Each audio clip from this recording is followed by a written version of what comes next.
ॐ स्थापकाय च धर्मस्य सर्वधर्मस्वरूपिणे अवतार वरिष्ठाय रामकृष्णाय ते नमः। जननीं शारदां देवीं रामकृष्णं जगद्गुरुं पादपद्मे त्रयोश्रित्वा प्रणमामि मुहुर्मुहुः। नमः श्री यतिराजाय विवेकानंद सूरये सच्चित् सुख स्वरूपाय स्वामिने तापहारिणे।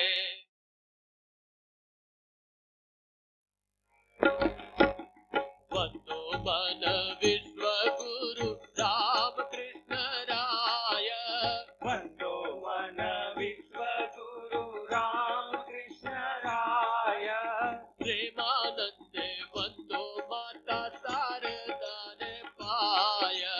प्रेमानंदे वंदो माता शारदा ने पाय।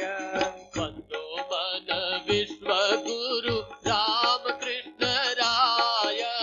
वंदो मन विश्वगुरु रामकृष्ण राय। प्रेमानंदे वंदो माता शारदा ने पाय। प्रेमानंदे वंदो माता शारदा ने पाय।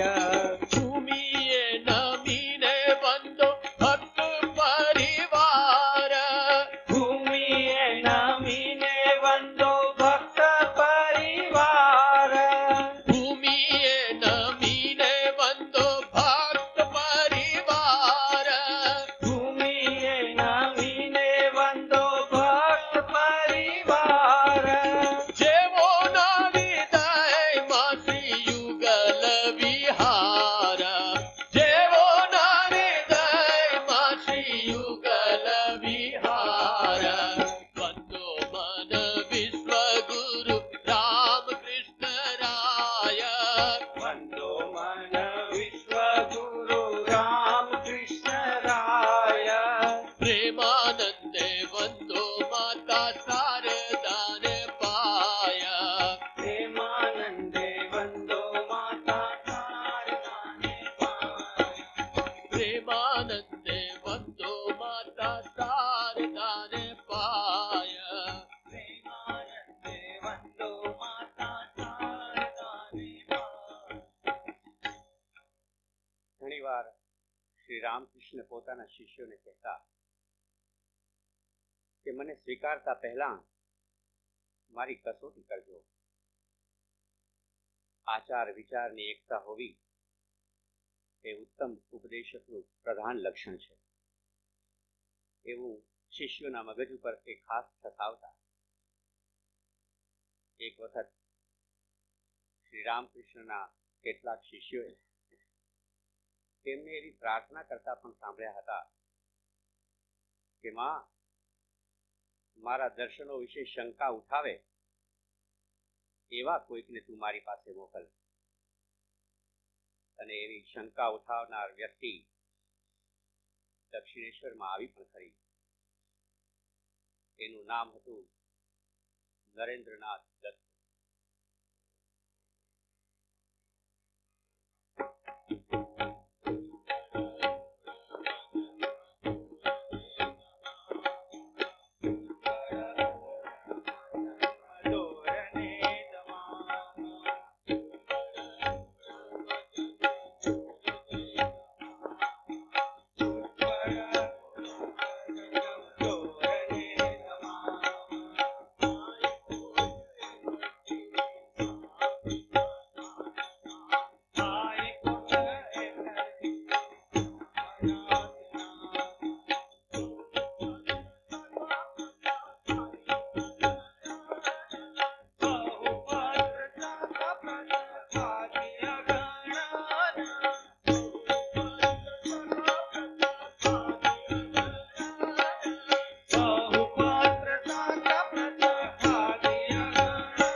ટોપામાં જેમ દેખાય લક્ષણ ધૂળમાં ટોપામાં જેમ દેખાય લક્ષણ. જેમ નરવર નરેન્દ્ર નિકાયા માય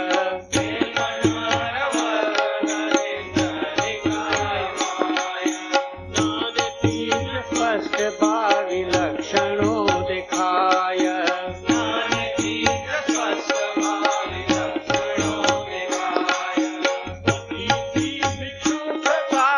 ઉભો રહ્યો દ્વારે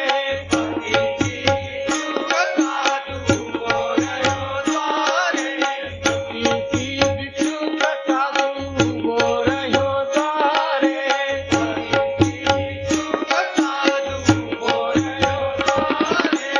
આપી દેતો જે કર્યું વિચારે આપી દેતો જે કર્યું વગર વિચારે ઓ આપી દે તો જે કઈ મળ્યું વગર વિચારે.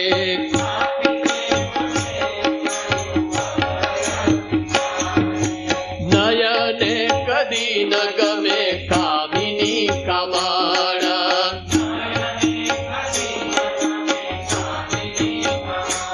ઓ નયને કદી ન ગમે કામિની કામાણા.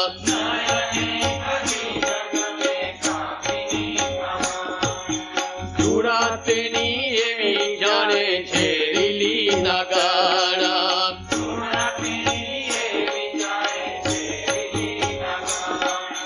ધૂળા તેની એવી જાણે છે લીલી નાગાણા.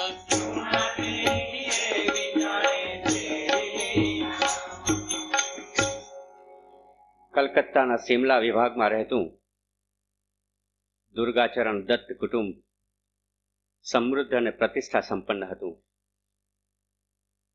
એમના પુત્ર વિશ્વનાથે વકીલાતનો ધંધો કરી ખૂબ કમાણી કરી અને આ કમાણીનો ઉદારતાથી વ્યય પણ એ કરી જાણતા.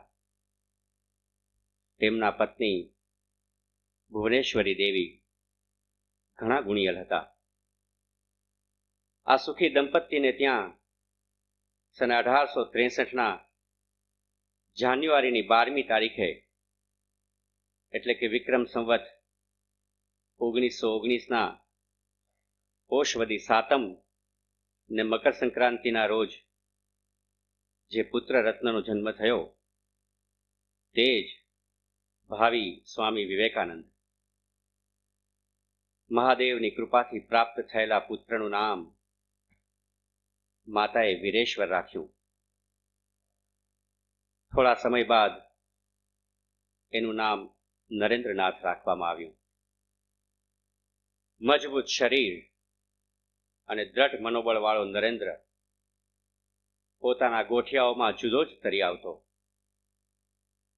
કુશાગ્ર બુદ્ધિ, અસાધારણ સ્મરણ શક્તિ, ઊંડી ચિંતનશીલતા, સતેજ કલ્પના શક્તિ, સત્ય પ્રેમ, પવિત્રતાની તાલાવેલી, સ્વાતંત્ર્ય પ્રિય દિમાગ, કર્મરત રહેવાની તમન્ના અને દીનજનો પ્રતિ સહાનુભૂતિ વગેરે ગુણો જીવનના આરંભકાળમાં જ તેનામાં જણાવા લાગ્યા હતા.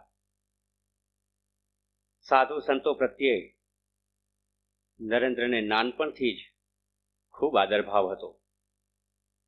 તેમને ઘેર કોઈ પણ સાધુ આવે એટલે તે રાજી રાજી થઈ જે કંઈ હાથમાં આવે તે આપી દેતો. આવી રીતે એકવાર નરેન્દ્રે પોતાની નવી નકોર ધોતલી એક સાધુને આપી દીધી. ભુવનેશ્વરી દેવીને આ વાતની ખબર પડી. ત્યારથી કોઈ સાધુ આવે ત્યારે તેઓ નરેન્દ્રને ઓરડામાં પૂરી દેતા. પણ નરેન્દ્ર આ યુક્તિમાં આવી જાય તેવો ન હતો. સાધુ સંતોને જોતા તેમને આપવાની વસ્તુ તે બારીમાંથી બહાર ફેંકી દેતો. विवेकानंद तुम नर रूपी नारायण, तुमको मेरा प्रणाम। विवेकानंद तुम नर रूपी नारायण, तुमको मेरा प्रणाम। विवेकानंद तुम नर रूपी नारायण, तुमको मेरा प्रणाम। विवेकानंद तुम नर रूपी नारायण, तुमको मेरा प्रणाम। समाधि सुख तुम त्यज कर आए, समाधि सुख तुम त्यज कर आए। समाधि सुख तुम त्यज कर आए। समाधि सुख तुम त्यज कर आए। त्याग और सेवा सिखाने के लिए, त्याग और सेवा सिखाने के लिए। त्याग और सेवा सिखाने के लिए, त्याग और सेवा सिखाने के लिए। युग धर्म स्थापना के लिए, युग धर्म स्थापना के लिए। युग धर्म स्थापना के लिए, युग धर्म स्थापना के लिए। आए हो तुम धरा पर, आए हो तुम धरा पर। विवेकानंद तुम नर रूपी नारायण, तुमको मेरा प्रणाम।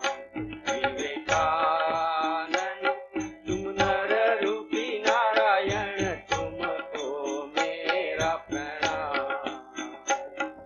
शिवावतार हो नाम वीरेश्वर, शिवावतार हो नाम वीरेश्वर। शिवावतार हो नाम वीरेश्वर। शिवावतार हो नाम वीरेश्वर। जीव ही शिव किए हो प्रचार, जीव ही शिव किए हो प्रचार। जीव ही शिव किए हो प्रचार। जीव ही शिव किए हो प्रचार। भेद भाव मेरा मन से हटाइए, भेद भाव मेरे मन से हटाइए। भेद भाव मेरे मन से हटाइए। भेद भाव मेरे मन से हटाइए। मुझ पर कृपा कीजिए, मुझ पर कृपा कीजिए। विवेकानंद तुम नर रूपी नारायण, तुमको मेरा प्रणाम। विवेकानंद तुम नर रूपी नारायण, तुमको मेरा प्रणाम। अमृत की संतान तुम सब, अमृत की संतान तुम सब। अमृत की संतान तुम सब। अमृत की संतान तुम सब। कोई नहीं छोटा, कोई नहीं बड़ा, कोई नहीं छोटा, कोई नहीं बड़ा। कोई नहीं छोटा, कोई नहीं बड़ा। कोई नहीं छोटा, कोई नहीं बड़ा। उठो जागो लक्ष्य प्राप्त करो, उठो जागो लक्ष्य प्राप्त करो। उठो जागो लक्ष्य प्राप्त करो। उठो जागो लक्ष्य प्राप्त करो। जय जय कीजिए, स्वामी जी का जय जय कीजिए। विवेकानंद तुम नर रूपी नारायण, तुमको मेरा प्रणाम।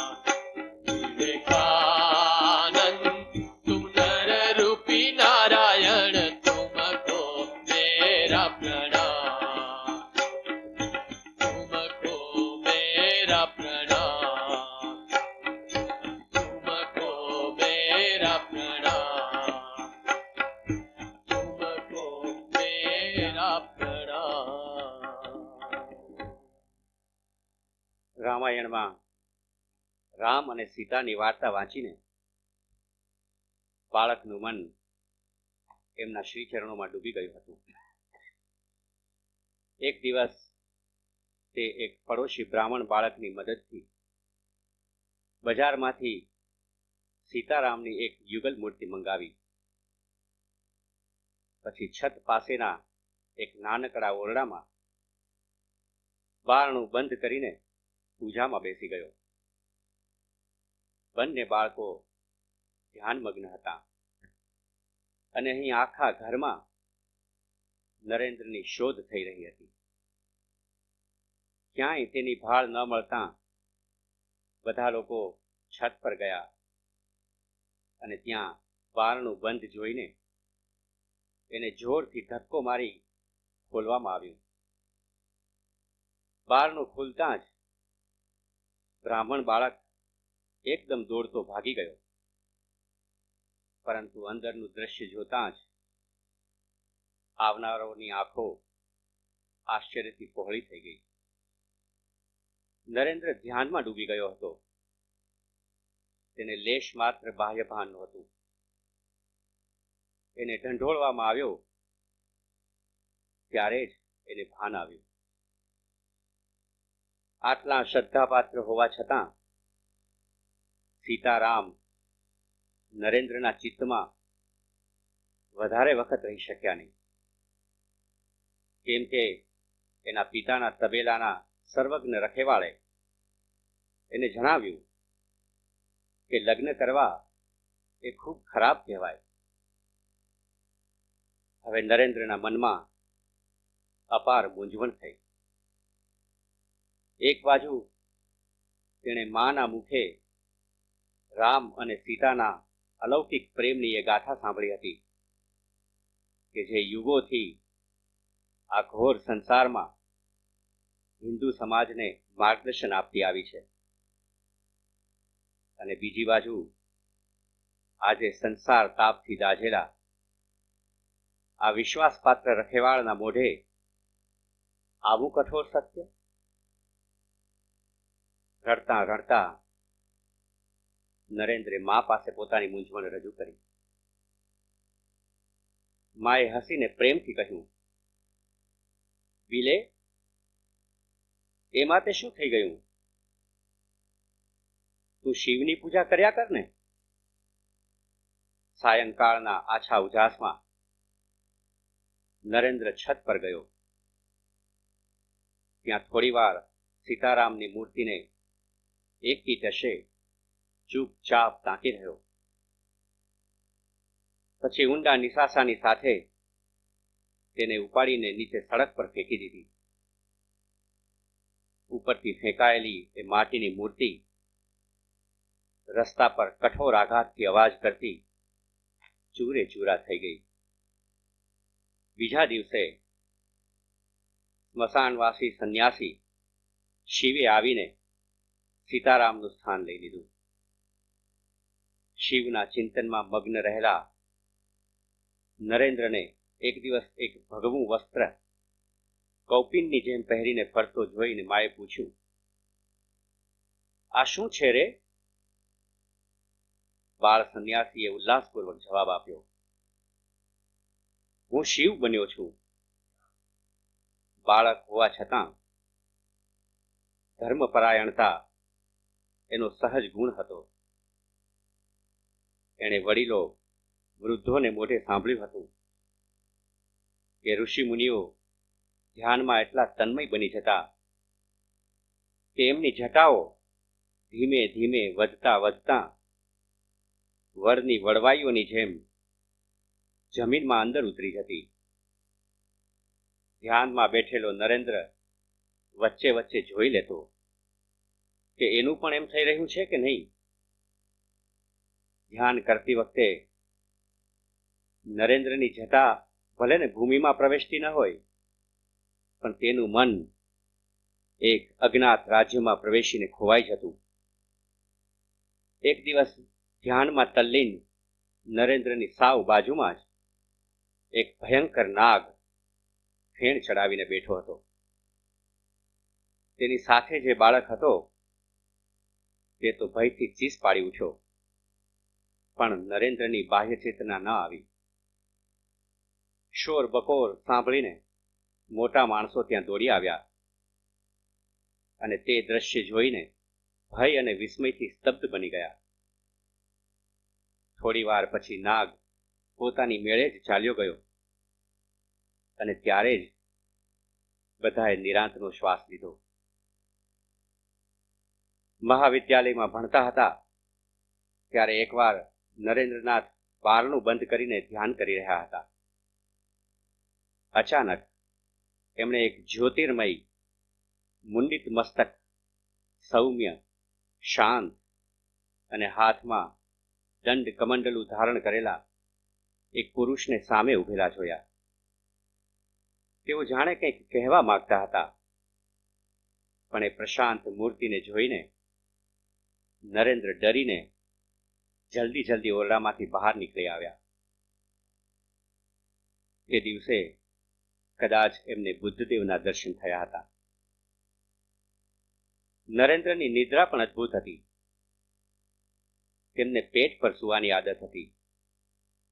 એ રીતે સૂઈને આંખ બંધ કરતાં જ એમને એક જ્યોતિબિંદુ દેખાતું, જે ધીમે ધીમે અસંખ્ય રંગોમાં ફેરવાઈને વૃદ્ધિ પામતું પામતું અચાનક ફાટીને ચારે દિશાઓને પ્રકાશથી ઝળાહળા કરી દેતું હતું. અને એ પ્રકાશ સાગરમાં ડૂબતા ડૂબતા નરેન્દ્ર નિદ્રામગ્ન બની જતા. આધ્યાત્મિકતા નરેન્દ્રની પ્રકૃતિમાં જ રહેલી હતી. મનની એકાગ્રતા એની ખાસ વિશિષ્ટતા હતી. દેવતાઓની મૂર્તિઓ સમક્ષ ધ્યાનમાં બેસવાનું એને ખૂબ ગમતું, અને એ એની ખાસ રમત પણ હતી. એક દિવસ ઓરડાના બારણા બંધ કરીને એવો ધ્યાનમગ્ન થઈ ગયો કે એની શોધખોળ થઈ રહી અને આખરે બારણા તોડવા પડેલા અને તેને ઢંઢોળવામાં આવ્યો. ત્યારે જ એને ભાન આવ્યું. નરેન્દ્રમાં ઊંડી અભ્યાસ વૃત્તિ અને વેધક બુદ્ધિમત્તા હતી. પોતાના અભિપ્રાયોનું સમર્થન કરતા એ એવી જડબાતોડ દલીલો કરતો કે પ્રતિપક્ષીને સામો ઉત્તર આપવાની જગા જ ન રહેતી. કોલેજ કાળ દરમિયાન નરેન્દ્રે ઇતિહાસ અને પશ્ચિમના તત્વજ્ઞાનનો ઊંડો અભ્યાસ કર્યો હતો. નરેન્દ્રનાથને પોતાની માતા તરફથી પવિત્રતાનો વારસો મળ્યો હતો. તેઓ દ્રઢપણે માનતા કે ચારિત્ર્ય એ જ જીવનનો પાયો છે. બ્રહ્મચર્ય વિના આધ્યાત્મિક અનુભવ અશક્ય છે એમ એમને લાગતું. આધ્યાત્મિક જીવન ગાળવાની નરેન્દ્રનાથની ઝંખના એ દિવસોમાં પ્રબળ બનતી જતી હતી. અહીં તઈ જઈ કરે તત્વ અન્વેષણ, અહીં જઈ કરે તત્વ અન્વેષણ. તેથી રામદત્ત તેને આપે સમજણ, તેથી રામદત્ત તેને આપે સમજણ. અહીં તઈ જઈ કરે તત્વ અન્વેષણ, અહીં કઈ જઈ કરે તત્વ અન્વેષણ. તેથી રામદત્ત તેને આપે સમજણ, તેથી રામદત્ત તેને આપે સમજણ. બિરાજે પરમહંસ દક્ષિણ સહારે, બિરાજે પરમહંસ દક્ષિણ સહારે. બિરાજે પરમહંસ દક્ષિણ સહારે, બિરાજે પરમહંસ દક્ષિણ સહારે. ઉચિત જઈ તું તેમના દર્શન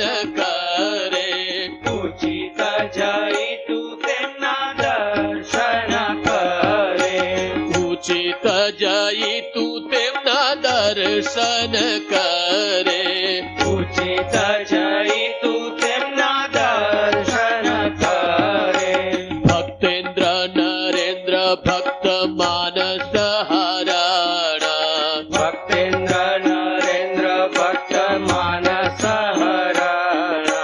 રામ કૃષ્ણ ભક્તો મધ્ય આરાધ્ય ચરણ. રામ કૃષ્ણ ભક્તો મધ્ય આરાધ્ય ચરણ. ભક્તેન્દ્ર નરેન્દ્ર ભક્ત માનસ હરણ. ભક્તેન્દ્ર નરેન્દ્ર ભક્ત માનસ હરણ. રામ કૃષ્ણ ભક્તો મધ્ય આરાધ્ય ચરણ. રામ કૃષ્ણ ભક્તો મધ્ય આરાધ્ય ચરણ. અંતરમાં ઘણા ગુણ ચિત્ત મનોહર. અંતરમાં ઘણા ગુણ ચિત્ત મનોહર. અંતરમાં ઘણા ગુણ ચિત્ત મનોહર. અંતરમાં ઘણા ગુણ ચિત્ત મનોહર.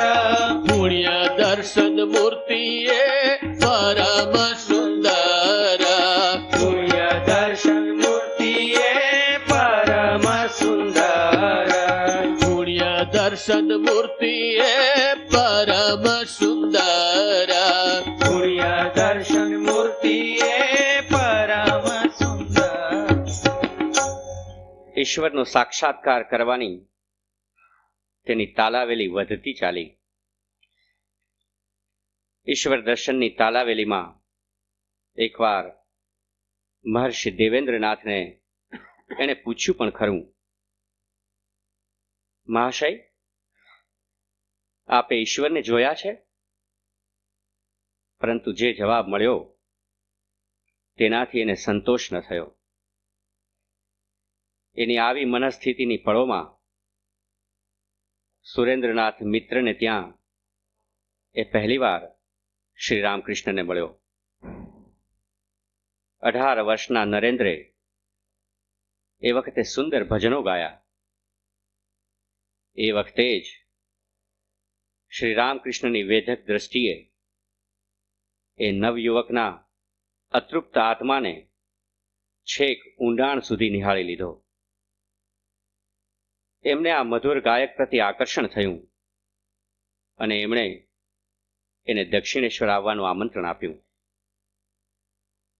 આ મુલાકાતને યાદ કરતા શ્રી રામકૃષ્ણે આગળ કહેલું, મેં એનામાં પોશાકની કશી ટાપ ટીપ, જરાય ગુમાન કે બાહ્ય વસ્તુઓ પ્રત્યે જરા પણ આસક્તિ જોયા નહીં. એની આંખોમાં જાણે કોઈ શક્તિ એના આત્માના અંતઃસ્થલનો કબજો લઈને બેઠી હોય એવો ભાસ થતો હતો.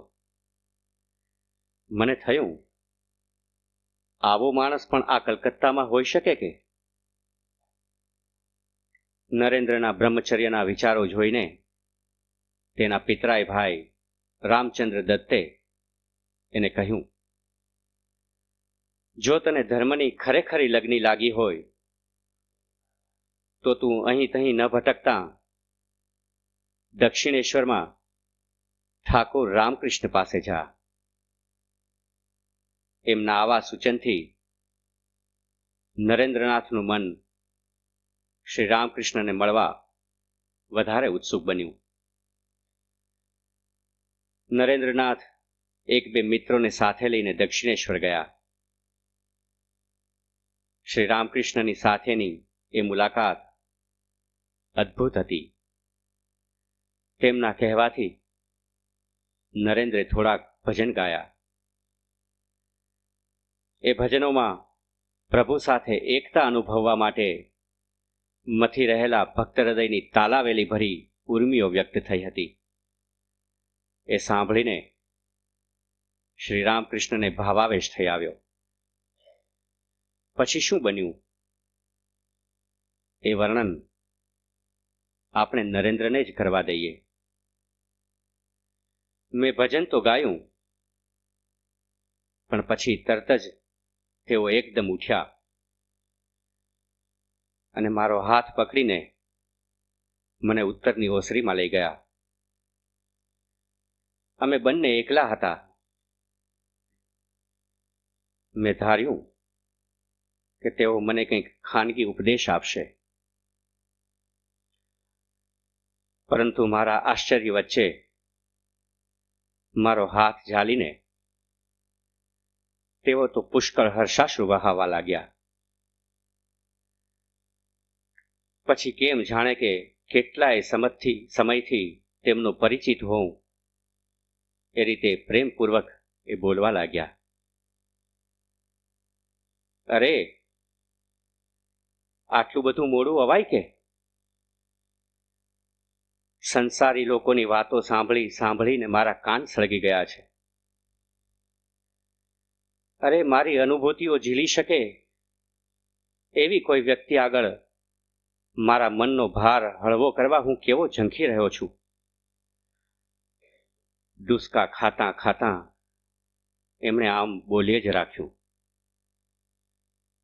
બીજી જ પળે હાથ જોડીને તેઓ મારી સમક્ષ ઊભા રહ્યા અને કહેવા લાગ્યા, પ્રભો, હું જાણું છું કે તમે તે પ્રાચીન નર ઋષિ છો અને માનવ જાતિના દુઃખો દૂર કરવા માટે ધરતી પર અવતર્યા છો. અને એ રીતે તેઓ બોલતા જ રહ્યા. તેમના આવા વર્તનથી હું તો ચકિત જ થઈ ગયો. મને વિચાર આવ્યો, આ તે કેવા માણસને હું મળવા આવ્યો છું? એ તદ્દન પાગલ હોવા જોઈએ. પરંતુ શાંત રહીને મેં એમને બોલવા દીધા. પછી મને ઓરડામાં લઈ જઈ થોડી મીઠાઈ, સાકર અને માખણ લાવીને પોતાના હાથ વડે જ મને ખવડાવવા લાગ્યા. પછી મારો હાથ પકડીને તેઓ બોલ્યા, મને વચન આપ કે પાછો જલ્દીથી મને મળવા તું એકલો આવીશ. એમના આગ્રહથી મારે હા કહેવી પડી. ઓરડામાં બેઠા બેઠા નરેન્દ્રના મનમાં પરસ્પર વિરોધી એવા અનેક વિચારો ઉભરાઈ આવ્યા. એને લાગ્યું કે આ પુરુષની વર્તણૂકમાં કશું અજુગતું નથી. એટલું જ નહીં, પણ એમની આધ્યાત્મિક આવેગથી ભરપૂર વાતો અને તેમનો ભાવોદ્રેક એમના સાચા ઈશ્વર પ્રેમની સાક્ષી પૂરે છે. એમના મનમાં એમના વિશે પૂજ્યભાવ વધ્યો. જે પ્રશ્ન નરેન્દ્રે અગાઉ અનેકને પૂછ્યો હતો એ જ પ્રશ્ન તેણે શ્રી રામકૃષ્ણને પણ પૂછ્યો. મહાશય, આપે ઈશ્વરને જોયો છે? તેમણે તદ્દન સરળતાથી જવાબ આપ્યો, હા, જોયો છે. જેવી રીતે હું તને અહીં જોઉં છું તેવી જ રીતે હું ઈશ્વરને જોઉં છું. ફેર માત્ર એટલો કે તેને વિશેષ સ્પષ્ટતાથી જોઉં છું. જેવી રીતે તારી સાથે વાત કરું છું તેવી જ રીતે ઈશ્વરની સાથે પણ થઈ શકે. પણ એવી કોને દરકાર છે? સ્ત્રી, પુત્રાદિ, ધન સંપત્તિ માટે લોકો આંસુની નદીઓ વહાવે છે, પરંતુ ઈશ્વરને માટે કોણ એમ કરે છે? જો કોઈ માણસ ઈશ્વરને માટે સાચા હૃદયથી આંસુ સારે તો એને જરૂર ઈશ્વર દર્શન થાય.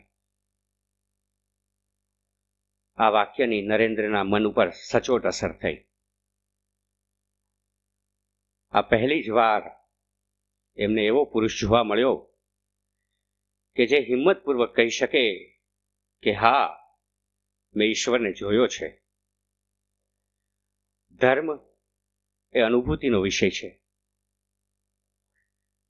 એમના મુખમાંથી નીકળતી આવી અલૌકિક વાણી સાંભળતા નરેન્દ્રને પ્રતીતિ થઈ કે આ કોઈ સામાન્ય વાણી નથી, પરંતુ એ અનુભૂતિના ઊંડાણમાંથી આવી રહી છે. ભલે એ પાગલ હોય તો પણ આ પુરુષ અત્યંત પવિત્ર છે અને સાચો સંત છે. કેવળ એ એક કારણે પણ એ મનુષ્ય જાતિ માટે વંદનીય છે. આવા વિચારો કરતાં કરતાં નરેન્દ્રે એમને પ્રણામ કર્યા અને તેમની રજા લઈ ઘેર ગયા.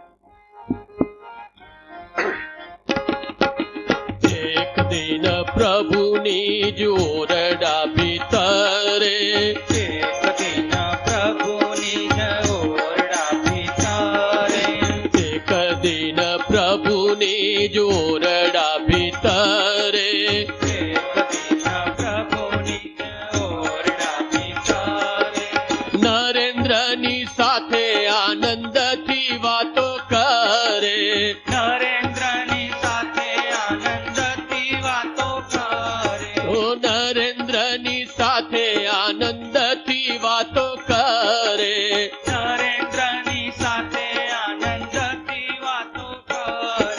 કોણ જાણે શું થયું તે પ્રભુ ભગવાન, કોણ જાણે શું થયું તે પ્રભુ ભગવાન, કોણ જાણે શું થયું તે પ્રભુ ભગવાન, કોણ જાણે શું થયું તે પ્રભુ ભગવાન. અચાનક ઉઠ્યા છોડી આસન, અચાનક ઉઠ્યા છોડી પોતાનું આસન, ઓ અચાનક ઉઠ્યા છોડી પોતાનું આસન, અચાનક ઉઠ્યા છોડી પોતાનું આસન, સ્પર્શિત કરી દીધો લઈ નિજ કર, સ્પર્શિત કરી દીધો લઈ નિજ કર, સ્પર્શિત કરી દીધો લઈ નિજ કર, સ્પર્શિત કરી દીધો લય નિજ કર.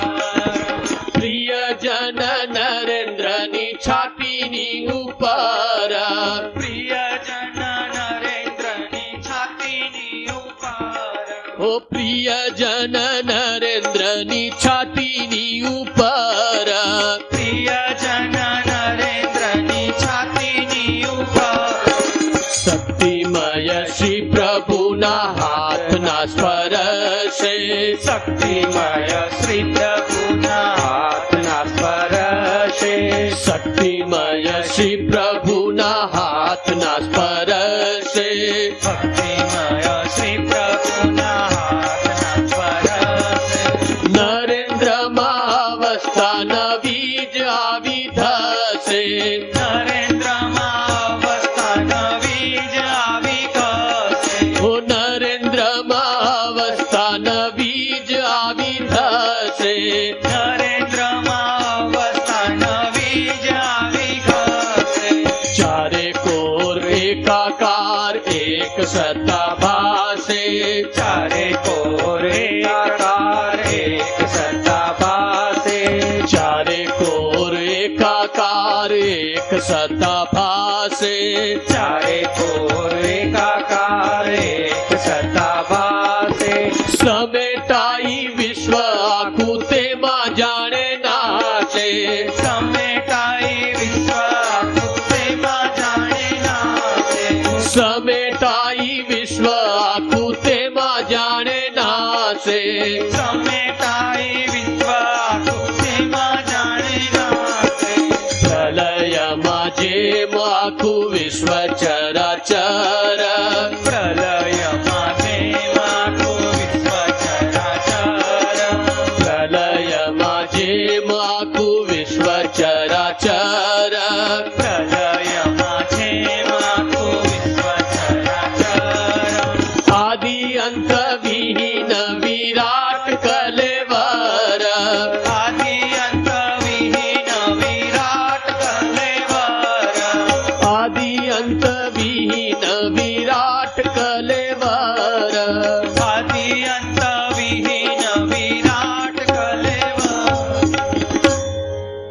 શ્રી રામકૃષ્ણના સમાગમમાં નરેન્દ્રનાથને ધન્યતાનો અનુભવ થયો.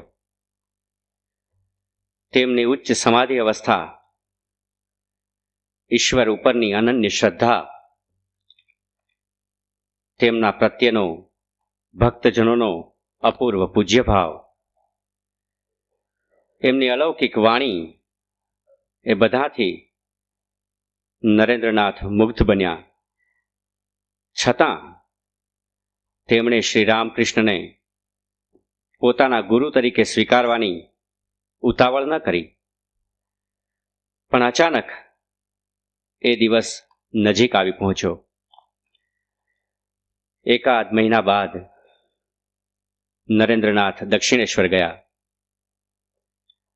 એ વખતના શ્રી રામકૃષ્ણના પવિત્ર સમાગમનું અદ્ભુત વર્ણન કરતા નરેન્દ્ર કહે છે,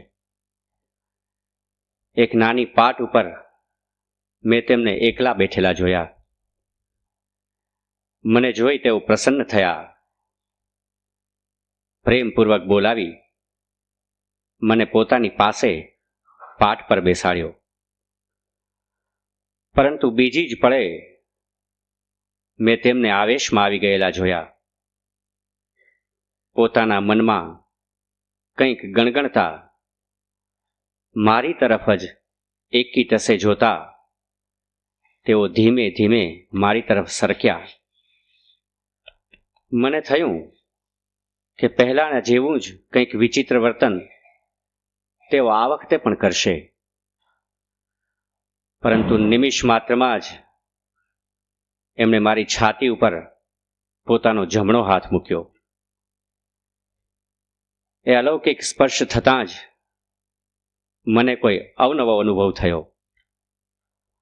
આંખો ઉઘાડી હોવા છતાં મેં જોયું કે ભીતો અને ઓરડાની અંદરની તમામ વસ્તુઓ એકદમ ફરવા લાગી અને શૂન્યમાં લય પામી ગઈ છે. અને મારા સહિત આખું વિશ્વ એક સર્વગ્રાહી શૂન્યમાં ગરક થઈ જવાની અણી ઉપર હતું. હું એકદમ ભયભીત બન્યો. મૃત્યુના મુખમાં હોઉં એમ મને લાગ્યું. કારણ કે વ્યક્તિત્વનો લોપ એટલે જ મૃત્યુ. મારાથી રહેવાયું નહીં. હું બૂમ પાડી ઉઠ્યો, અરે, તમે મને આ શું કરી રહ્યા છો? ઘરે મારા માતા પિતા બેઠા છે. આ સાંભળી એ મોટેથી હસી પડ્યા અને મારી છાતી પર હાથ ફેરવીને બોલ્યા, ઠીક, હમણાં કંઈ નહીં, વખત આવ્યે બધું થઈ રહેશે. નવાઈની વાત તો એ હતી કે એમણે આમ કહ્યું કે તરત મારો એ અવનવો અનુભવ દૂર થયો. ફરીથી હું સ્વસ્થ બન્યો. મેં જોયું કે ઓરડાની અંદરની તથા બહારની દરેક વસ્તુ જેમની તેમ પોતાને સ્થાને ગોઠવાયેલી પડી છે. આનું વર્ણન કરતા જેટલો સમય લાગે છે તે કરતાંય ઓછા સમયમાં આ બધું બની ગયું. પરંતુ એણે તો મારા ચિત્તમાં જાણે કે મોટી ક્રાંતિ કરી નાખી. દિગ્મૂઢ બનીને મેં વિચાર્યું, આ બધું શું હશે? એ અદ્ભુત પુરુષના સંકલ્પ માત્રથી એ દ્રશ્ય આવ્યું અને ગયું. મને પ્રશ્ન થવા લાગ્યો કે એ કદાચ સંમોહન વિદ્યા, મેસ્મેરિઝમ, હિપ્નોટિઝમને કારણે હશે. પરંતુ એ સંભવિત ન હતું. કારણ કે એ બધું તો નિર્બળ મન ઉપર પ્રભાવ પાડી શકે. અને મને અભિમાન હતું કે હું પોતે એવા મનનો નથી જ. બીજી જ પળે મને વિચાર આવ્યો કે જે પુરુષ મારા જેવાના અડગ મજબૂત મનને હચમચાવી નાખે છે, એવા પુરુષને પાગલ ગણીને કેમ કાઢી નાખી શકાય? વસ્તુનો તાગ મેળવવામાં હું નિષ્ફળ ગયો. એટલે મારા બુદ્ધિવાદી મનને આકરો ફટકો પડ્યો. ગમે તેમ કરીને આની પાછળનું રહસ્ય શોધી કાઢવાનો મેં નિશ્ચય કર્યો. આવા વિચારોમાં મારું મન આખો દિવસ અટવાયેલું રહ્યું. પેલા બનાવ પછી એમનું વર્તન તદ્દન ફરી ગયું અને પ્રથમ મેળાપ વખતે બતાવેલા તેવા મમતા અને ભાવ એમણે દર્શાવ્યા. મારી આગતા સ્વાગતા કરતા અને મારી સંભાળ ભરી કાળજી રાખતા તેઓ ધરાતા જ ન હતા. એમની આવી મમતાભરી વર્તણૂકથી હું એમના પ્રત્યે વિશેષ આકર્ષાયો. આખરે દિવસ આથમવા લાગ્યો ત્યારે મેં રજા માંગી. આથી તેઓ જરા ખિન્ન થયેલા જણાયા. વહેલી તકે પાછા આવવાનું મારી પાસેથી વચન લીધા પછી જ તેમણે મને જવાની રજા આપી. તેમની ત્રીજી મુલાકાત એકાદ અઠવાડિયા પછી થઈ. આ વખતે તો નરેન્દ્રનાથે નિશ્ચય કર્યો કે આજ તો શ્રી રામકૃષ્ણના પ્રભાવ નીચે કોઈ રીતે આવવું જ નહીં. એણે પોતાની તટસ્થ વિવેક બુદ્ધિને ખૂબ જાગૃત રાખી, પરંતુ એ મુલાકાતમાં પણ શ્રી રામકૃષ્ણની જીત થઈ. થોડીવાર જદુનાથ મલ્લિકના ઉદ્યાનમાં આમ તેમ ફર્યા. પછી બંને દીવાનખાનામાં બેઠા. થોડી જ વારમાં શ્રી રામકૃષ્ણને ભાવ અવસ્થા આવી ગઈ. નરેન્દ્રનાથ હવે એમને ખૂબ સાવચેતીથી નિહાળી રહ્યો હતો, પણ એટલામાં અચાનક શ્રી રામકૃષ્ણે તેને સ્પર્શ કર્યો અને તરત જ નરેન્દ્રનાથનું બાહ્ય ભાન જતું રહ્યું. જ્યારે તે ભાનમાં આવ્યો ત્યારે એણે જોયું તો શ્રી રામકૃષ્ણ હળવેથી એની છાતી થાબડી રહ્યા હતા. નરેન્દ્રનાથની બાહ્ય જ્ઞાન રહિત એ સમયની સમાધિ અવસ્થા દરમિયાન જે બન્યું હતું તે નરેન્દ્ર પોતે તો કેવી રીતે કહી શકે. એ હેવાલ માત્ર શ્રી રામકૃષ્ણ પાસેથી જ મળી શકે. નરેન્દ્રની એ અવસ્થા દરમિયાન મેં એને કેટલાક પ્રશ્નો પૂછ્યા. મેં એને એનો પૂર્વ વૃત્તાંત, જે સ્થાનેથી તે આવ્યો હતો તે, જે કાર્ય માટે આ સંસારમાં આવ્યો હતો તે કાર્ય વગેરે પૂછ્યું હતું.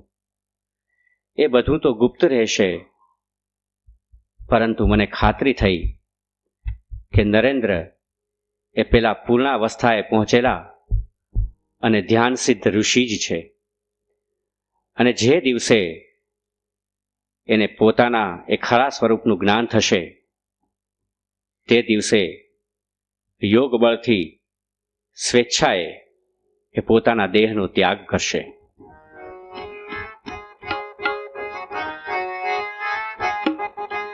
ગાવાને આ લીલા જ્યારે થયો છુવતી, ગાવાને આ લીલા જ્યારે થયો છું વ્રતી, ગાવાને આ લીલા જ્યારે થયો છુવતી, ગાવાને આ લીલા જ્યારે થયો છું વ્રતી.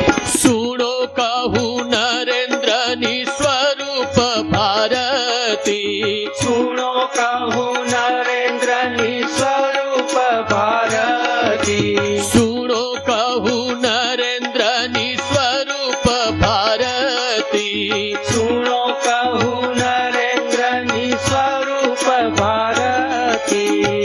એક દિન કહી રહ્યા પ્રભુ હર્ષ નેત્રે, એક દિન કહી રહ્યા પ્રભુ હર્ષ નેત્રે, એક દિન કહી રહ્યા પ્રભુ હર્ષ નેત્રે, એક દિન કહી રહ્યા પ્રભુ હર્ષ નેત્રે. નરેન્દ્રનું પ્રયોજન દેખું લીલા ક્ષેત્રે, નરેન્દ્રનું પ્રયોજન દેખું લીલા ક્ષેત્રે, નરેન્દ્રનું પ્રયોજન નરેન્દ્રનું પ્રયોજન દેખું લીલા ક્ષેત્રે. હર્ષ ભર્યો શોધવાને હું જ પોતે થાયો. હર્ષ ભર્યો શોધવાને હું જ પોતે ધાયો. હર્ષ ભર્યો શોધવાને હું જ પોતે થાયો. હર્ષ ભર્યા શોધવાને હું જ પોતે ધાયો. સપ્ત ઋષિ મંડળમાં યોગ માર્ગે ગયો. સપ્ત ઋષિ મંડળમાં યોગ માર્ગે ગયો. ઓ સપ્ત ઋષિ મંડળમાં યોગ માર્ગે ગયો. સપ્ત ઋષિ મંડળમાં યોગ માર્ગે ગયો. જોયું તો એ સમાધિસ્થ મુખે જ્યોતિ ઝરે. જોયું તો એ સમાધિના મુખે જ્યોતિ જરે. જોયું તો એ સમાધિસ્થ મુખે જ્યોતિ ઝરે. જોયું તો એ સમાધિના મુખે જ્યોતિ જરે. મન તેનું સર્વોચ્ચ ભૂમિકાના શિખરે. મન તેનું સર્વોચ્ચ ભૂમિકાના શિખરે. મન તેનું સર્વોચ્ચ ભૂમિકાના શિખરે. મન તેનું સર્વોચ્ચ ભૂમિકાના શિખરે. પાસે જઈ વારે વારે કરું આવાહન. પાસે જઈ વારે વારે કરું આહ્વાન. પાસે જઈ વારે વારે કરું આવાહન. પાસે જઈ વારે વારે કરું આહ્વાન. કોઈ રીતે નીચું નવ આવે તેનું મન. કોઈ રીતે નીચું નવ આવે તેનું મન. કોઈ રીતે નીચું નવ આવે તેનું મન. કોઈ રીતે નીચું નવ આવે તેનું મન. છતાં પણ હું બોલાવું તેને ઉચ્ચ સ્વરે. છતાં પણ હું બોલાવું તેને ઉચ્ચ સ્વરે. છતાં પણ હું બોલાવું તેને ઉચ્ચ સ્વરે. છતાં પણ હું બોલાવું તેને ઉચ્ચ સ્વરે. નિરખ્યું પડવાર ઉઘાડી નજરે. નિરખિયું પડવાર ઉઘાડી નજરે. નિરખ્યું પડવાર ઉઘાડી નજરે. નિરખિયું પડવાર ઉઘાડી નજરે. શક્તિમાના યોગેશ્વર મહાતેજ ઝરે. શક્તિમાના યોગેશ્વર મહાતેજ જરે. શક્તિમાના યોગેશ્વર મહાતેજ ઝરે. શક્તિમાના યોગેશ્વર મહાતેજ જરે. આંશિક કેવળ માત્ર આવ્યા ધરા પરે. આંશિક કેવળ માત્ર આવ્યા ધરા પરે. આંશિક કેવળ માત્ર આવ્યા ધરા પરે. આંશિક કેવળ માત્ર આવ્યા ધરા પરે. આંશિક એ તેજની આ નરેન્દ્ર મૂર્તિ. આંશિક આ તેજની આ નરેન્દ્ર મૂર્તિ. આંશિક એ તેજની આ નરેન્દ્ર મૂર્તિ. આંશિક આ તેજની આ નરેન્દ્ર મૂર્તિ. સમગ્ર આવ્યે વાત ડગમગ ક્ષિતિ. સમગ્ર આવ્યવાન ડગમગ ક્ષિતિ.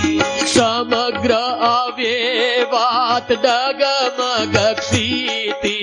સમગ્ર આવ્યવાન ડગમગ ક્ષિતિ. સમગ્ર આવ્યે વાત ડગમગ ક્ષિતિ.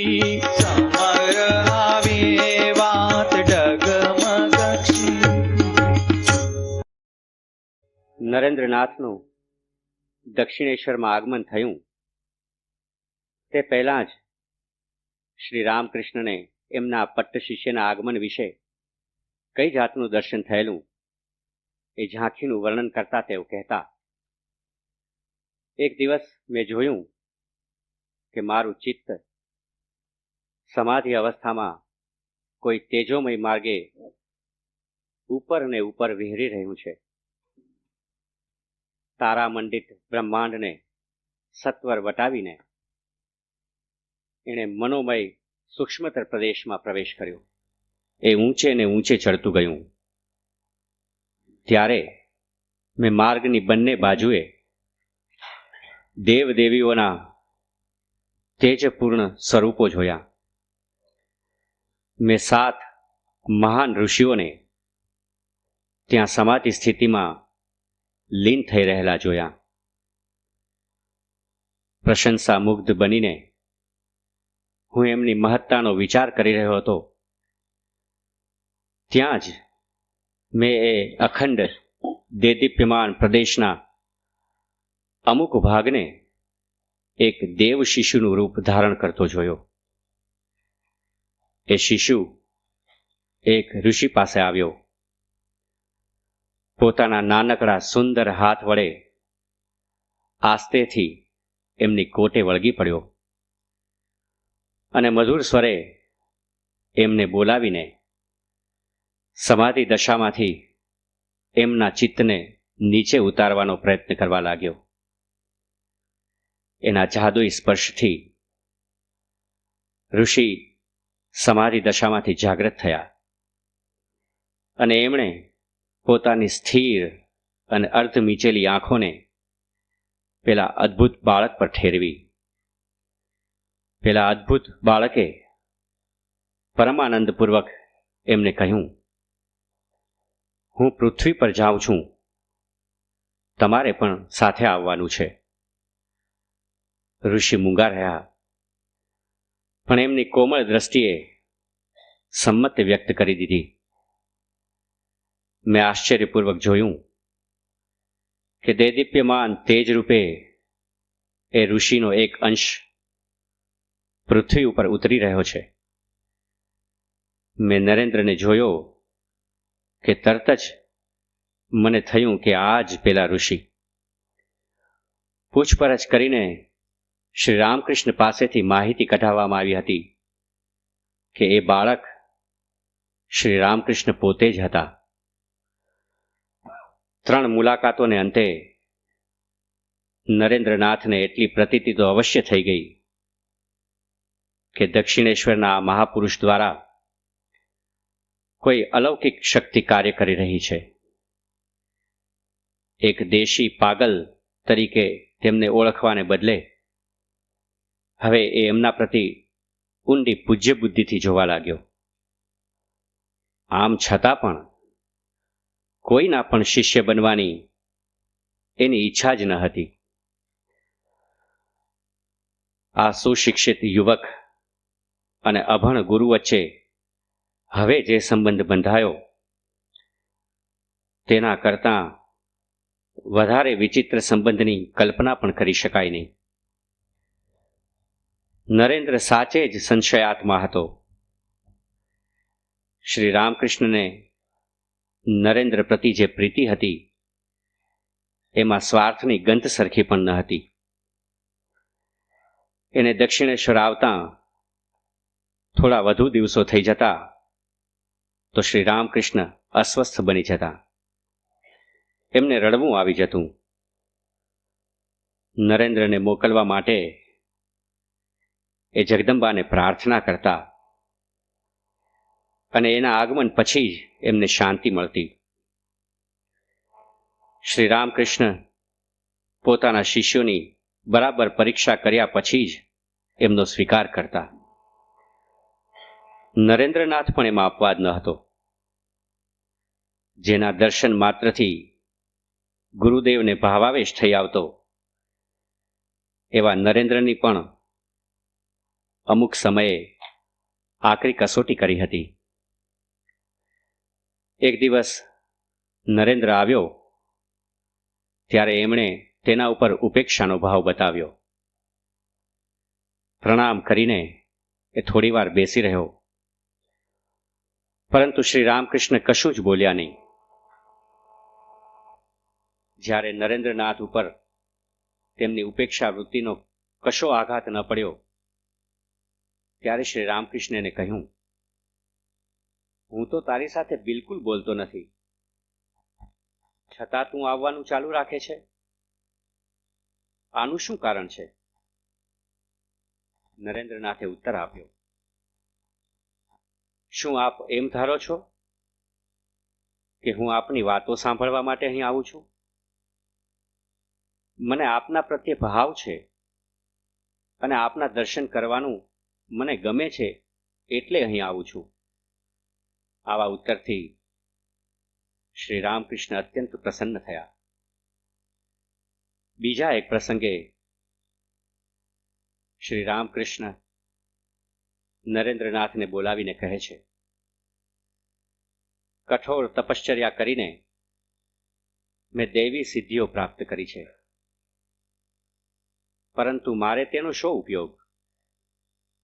એટલે માને પૂછીને મેં એ સિદ્ધિઓ તને આપી દેવાનો વિચાર કર્યો છે. બોલ, આ બાબતમાં તારું શું કહેવું છે? જેવા ગુરુ તેવો જ ચેલો. નરેન્દ્રનાથે પૂછ્યું, એ સિદ્ધિઓ શું ઈશ્વરનો સાક્ષાત્કાર કરવામાં મને કામ આવશે? શ્રી રામકૃષ્ણે કહ્યું, ના, તો મારે એ સિદ્ધિઓ ન જોઈએ. પહેલા મને ઈશ્વરના દર્શન થવા દો, ત્યાર પછી મને ખબર પડશે કે મારે એમની જરૂર છે કે નહીં. જો હમણાં જ એ સિદ્ધિઓ હું સ્વીકારું તો કદાચ હું મારું ધ્યેય ચૂકી જાઉં અને કોઈ સ્વાર્થી હેતુ માટે એમનો ઉપયોગ કરીને દુઃખી થઈ જાઉં. શ્રી રામકૃષ્ણ અત્યંત પ્રસન્ન થયા. શ્રી રામકૃષ્ણ પોતાના શિષ્યોને કહેતા, પૈસાની લેવડ દેવડ કરનારાઓ જે રીતે સિક્કાની કસોટી કરે એ રીતે મારી કસોટી કરજો. મારી પૂરેપૂરી કસોટી કર્યા સિવાય તમારે મારો સ્વીકાર કરવો નહીં. નરેન્દ્રનાથે ખરેખર એવી કસોટી કરવાની તક એક વખત ઝડપી લીધી. એક દિવસ શ્રી રામકૃષ્ણ કલકત્તા ગયા હતા. એ દરમિયાન નરેન્દ્રનાથ દક્ષિણેશ્વર આવી પહોંચ્યો. શ્રી રામકૃષ્ણના ઓરડાને ખાલી જોઈને એને એમના કાંચન ત્યાગની પરીક્ષા કરવાની ઈચ્છા થઈ આવી. એટલે એણે એમની પથારી નીચે એક રૂપિયાનો સિક્કો સંતાડી દીધો. થોડા જ વખતમાં શ્રી રામકૃષ્ણ પાછા ફર્યા અને પથારી ઉપર બેઠા. પથારીને અડકતા જ વીછીના ડંખ જેવી વેદનાથી એકદમ એ ઊભા થઈ ગયા. નરેન્દ્રનાથ તો આ બધું ગુપચાપ ઊભા જોઈ રહ્યો. એક સેવકે પથારીની તપાસ કરી. એને ઓછાળ ખસેડ્યો કે તરત જ રૂપિયો ભૂંય પર પડ્યો. કશું બોલ્યા વગર નરેન્દ્રનાથ ઓરડામાંથી પસાર થઈ ગયો. જ્યારે શ્રી રામકૃષ્ણને ખબર પડી કે નરેન્દ્રે પરીક્ષા કરી હતી, ત્યારે તેઓ ખૂબ રાજી થયા હતા.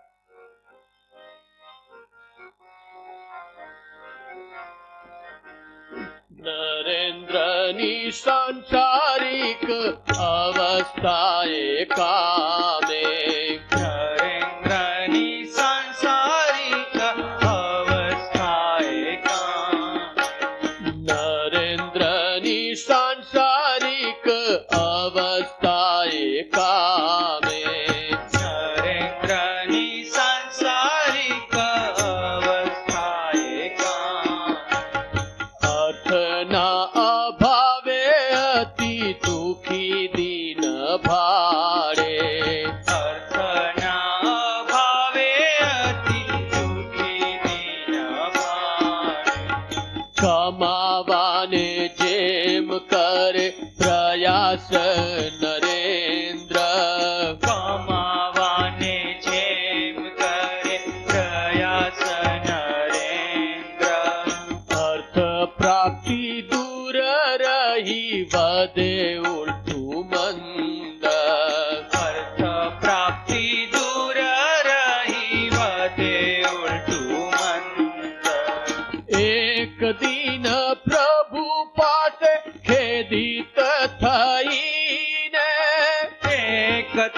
દીના પ્રભુ પાસે ખેદિત થઈને એક દીન પ્રભુ પાસે ખેદિત થઈને એક દીના પ્રભુ પાસે ખેદિત થઈને અર્થો ભાવ નરેન્દ્ર જણાવ્યો જઈને અર્થો ભાવ નરેન્દ્ર જણાવ્યો જઈને મૌન રહી જરા વારે પ્રભુ બોલ્યા ધીરે મૌન રહી જરા વારે પ્રભુ બોલ્યા ધીરે મૌન રહી જરા વારે પ્રભુ બોલ્યા ધીરે મૌન રહી જરા વારે પ્રભુ બોલ્યા ધીરે હમણાં જ જાતું જત કાલીના મંદિરે હમણાં જ જાતું જટ કાલીના મંદિરે રખતા માને દુઃખ ભૂલિયા સકળ નિરખતા માને દુઃખ ભૂલિયા સકળ આનંદે જરવા લાગ્યું નેત્રોમાંથી જળ આનંદે ઝરવા લાગ્યું નેત્રોમાંથી જળ પછીથી પ્રાર્થના કરી અનુરાગ ભરી પછીથી પ્રાર્થના કરી અનુરાગ ભરી પછીથી પ્રાર્થના કરી અનુરાગ ભરી પછીથી પ્રાર્થના કરી અનુરાગ ભરી વિવેક વૈરાગ્ય માગુ માતા કર ગરી વિવેક વૈરાગ્ય માગુ માતા કર ગરી વિવેક વૈરાગ્ય માંગુ માતા કર ગરી વિવેક વૈરાગ્ય માંગુ માતા કર ગરી વિવેક વૈરાગ્ય માંગુ માતા કર ગરી વિવેક વૈરાગ્ય માંગુ માતા કર ગરી સને 1884ની શરૂઆતમાં નરેન્દ્રનાથના પિતાનું અવસાન થયું. આવક કરતા વિશેષ ખર્ચ કરનાર આ વડીલના મૃત્યુએ કુટુંબને ભયંકર ગરીબીમાં મૂકી દીધું. લેણદારો બારણા ખડખડાવા લાગ્યા. 6-7 માણસોના કુટુંબના નિભાવ કરવાનો ભાર એકલા નરેન્દ્રનાથ ઉપર આવી પડ્યો. જીવનના એ કપરા કાળની વાત નરેન્દ્રનાથે પોતે જ કરી છે. પિતાના અવસાનનો શોક પણ હજી ઉતર્યો ન હતો ત્યાં જ નોકરીની શોધમાં આથડવાનું મારા ઉપર આવી પડ્યું. હાથમાં અરજી લઈ ધોમ ધકતા તાપમાં જમ્યા વગર ઉઘાડે પગે હું એક ઓફિસેથી બીજી ઓફિસે ધક્કા ખાતો. કેટલીક વાર જ્યારે મને ખબર પડતી કે ઘરના બધા માણસોને પૂરું થાય એટલું ખાવાનું પણ ઘરમાં નથી અને પૈસા પણ ખૂટી ગયા છે, ત્યારે હું મારી માતા આગળ ખોટું બોલતો કે મારે ક્યાંક બહાર જમવા જવાનું છે, જ્યારે ખરેખર હું ભૂખ્યો રહેતો. સ્વમાનની વૃત્તિને લીધે બીજા લોકો આગળ મારી હકીકત હું કહી શકતો નહીં. અનેક પ્રલોભનો પણ મારી સમક્ષ ઉપસ્થિત થયા. આમ છતાં આ બધી હાડમારીઓ વચ્ચે પણ ઈશ્વરના અસ્તિત્વ વિશે, એની કરુણા વિશે મેં શ્રદ્ધા ગુમાવી ન હતી. દરરોજ સવારે ઈશ્વરનું નામ લઈને હું ઉઠતો અને નોકરી શોધવા નીકળી પડતો. એક દિવસ મારી માતા આ સાંભળી ગઈ અને ખીજાઈને બોલી ઉઠી,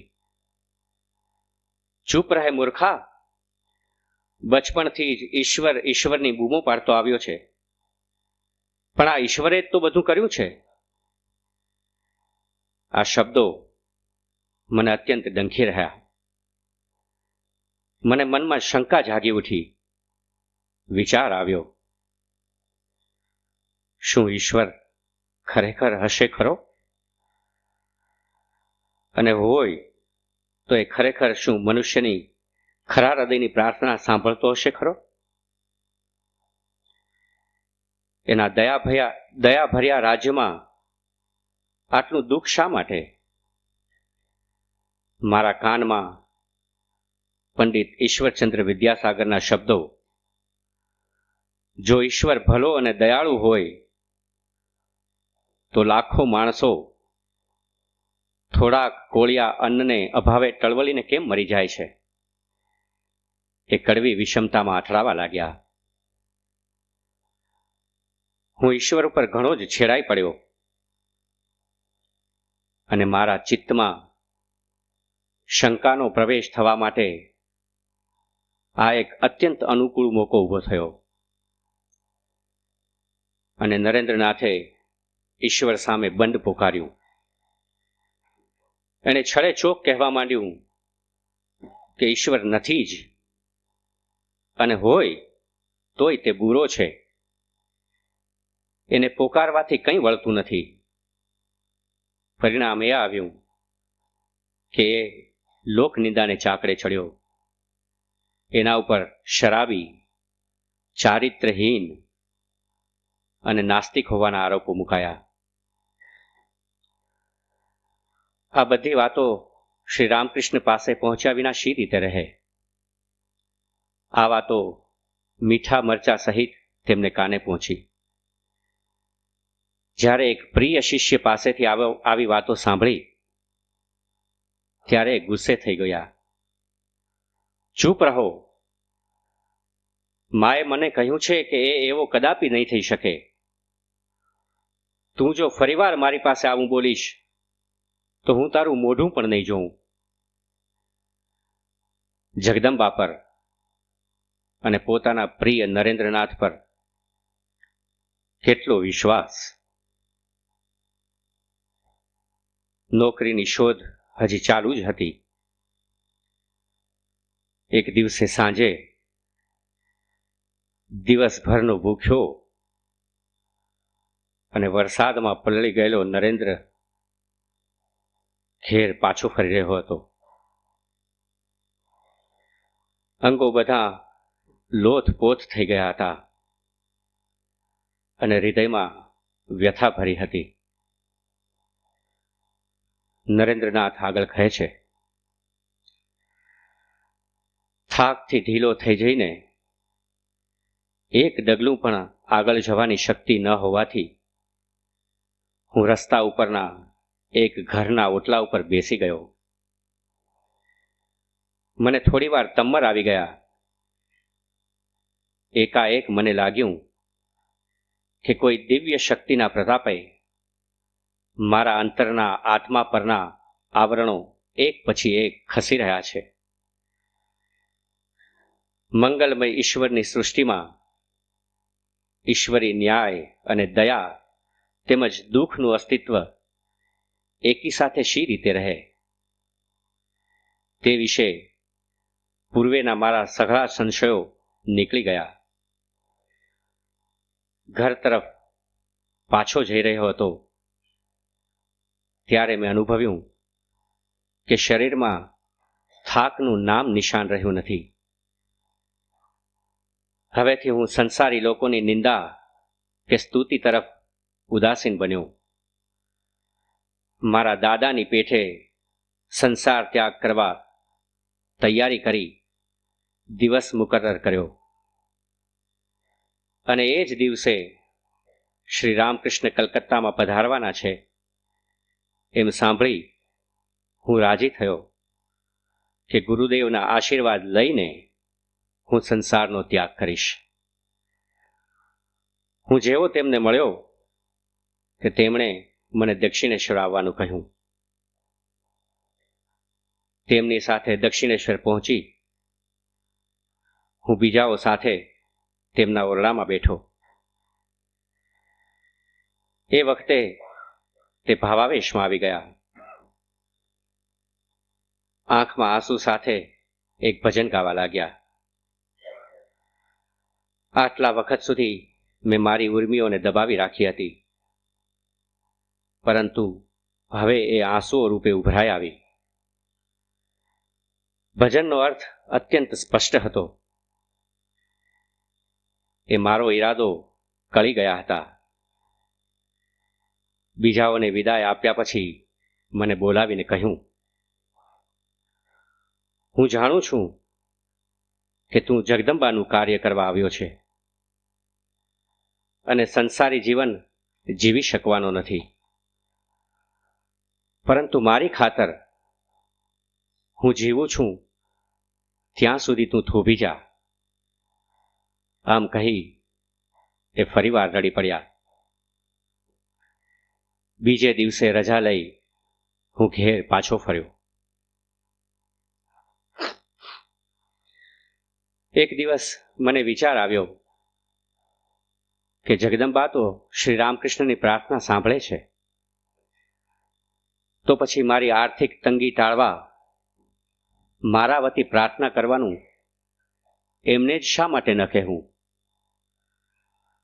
મારી વિનંતીનો એ કદાપી અસ્વીકાર નહીં જ કરે. એમ ધારીને હું એકદમ દક્ષિણેશ્વર પહોંચ્યો અને મારા ભૂખે મરતા કુટુંબને ખાતર એમની પાસે પ્રાર્થના કરાવવાનો મેં આગ્રહ કર્યો. એમણે કહ્યું, બેટા, મારાથી આવી માગણી થઈ શકે નહીં, પરંતુ તું પોતે જ જઈને જગદંબાની પ્રાર્થના શા માટે નથી કરતો? તારા બધા દુઃખો એની અવગણનાને કારણે જ છે. જો આજે રાત્રે કાલી મંદિરમાં જજે, જગદંબાને પ્રણામ કરજે અને જોઈએ તે માંગી લેજે. તારી માગણી અવશ્ય મંજૂર થશે. એ તો જ્ઞાન સ્વરૂપિણી છે. કોઈ પણ વરદાન આપવું એ એની સત્તાની વાત છે. હું આતુરતાપૂર્વક રાત પડવાની રાહ જોવા લાગ્યો. લગભગ 9 વાગ્યે ઠાકુરે મને મંદિરમાં જવાની આજ્ઞા કરી. હું અંદર ગયો ત્યાં તો દિવ્ય આવેશમાં આવી ગયો. મારા પગ સ્થિર ન રહ્યા. સાક્ષાત જગદંબાના દર્શન કરવાની અને એની વાણી સાંભળવાની આશાના આનંદથી મારું હૈયું પુલકિત થઈ રહ્યું. પ્રવેશ કરીને મૂર્તિ ઉપર નજર નાખતા વેંત મને અનુભવ થયો કે દિવ્ય પ્રેમ અને સૌંદર્યના શાશ્વત ધામરૂપ જગદંબા હાજરા હજુર છે. ભક્તિ અને પ્રેમમાં ઉછળતા મોજાઓમાં હું ગરક થઈ ગયો. પરમાનંદમાં આવી જઈને મેં જગદંબાને વારંવાર દંડવત પ્રણામ કરવા માંડ્યા અને પ્રાર્થના કરી, માં, મને વિવેક આપો, મને વૈરાગ્ય આપો, જ્ઞાન અને ભક્તિ આપો. મને તમારા સતત દર્શન થતા રહે એવું વરદાન આપો. મારો આત્મા પરમ શાંતિમાં નાહી રહ્યો. સંસારની વિસ્મૃતિ થઈ ગઈ અને કેવળ જગદંબાનો પ્રકાશ જ હૃદયમાં વ્યાપી રહ્યો. જેવો હું પાછો ફર્યો કે તરત જ શ્રી રામકૃષ્ણે મને પૂછ્યું, સાંસારિક ગરીબી ટાળવા માટે માને પ્રાર્થના કરીને? આ પ્રશ્નથી હું ચમકી ગયો અને બોલ્યો, નાજી, એ બધું તો હું ભૂલી જ ગયો. હવે શું થાય? ફરીથી જા અને તારે જે જોઈએ તેની માતાજીને વાત કર. હું ફરીથી ઉપડ્યો, પરંતુ જગદંબાને જોઈને વળી બધું ભૂલી ગયો અને પ્રેમ અને ભક્તિની જ માગણી કરી. શ્રી રામકૃષ્ણે પૂછ્યું, આ વખતે તો તારી માગણી કરીને? મેં તો જે બન્યું હતું તે કહી સંભળાવ્યું. એ બોલ્યા, કેવો મૂરખ જેવો છે! એ થોડાક શબ્દો બોલી જવા માટે એના જેટલો પણ કાબુ તું ન રાખી શક્યો? હજુ વધુ એક પ્રયત્ન કરી જો, જલ્દી કર. હું ત્રીજી વાર ગયો, પણ મંદિરમાં પ્રવેશ કરતાં જ મને અત્યંત શરમનો અનુભવ થયો.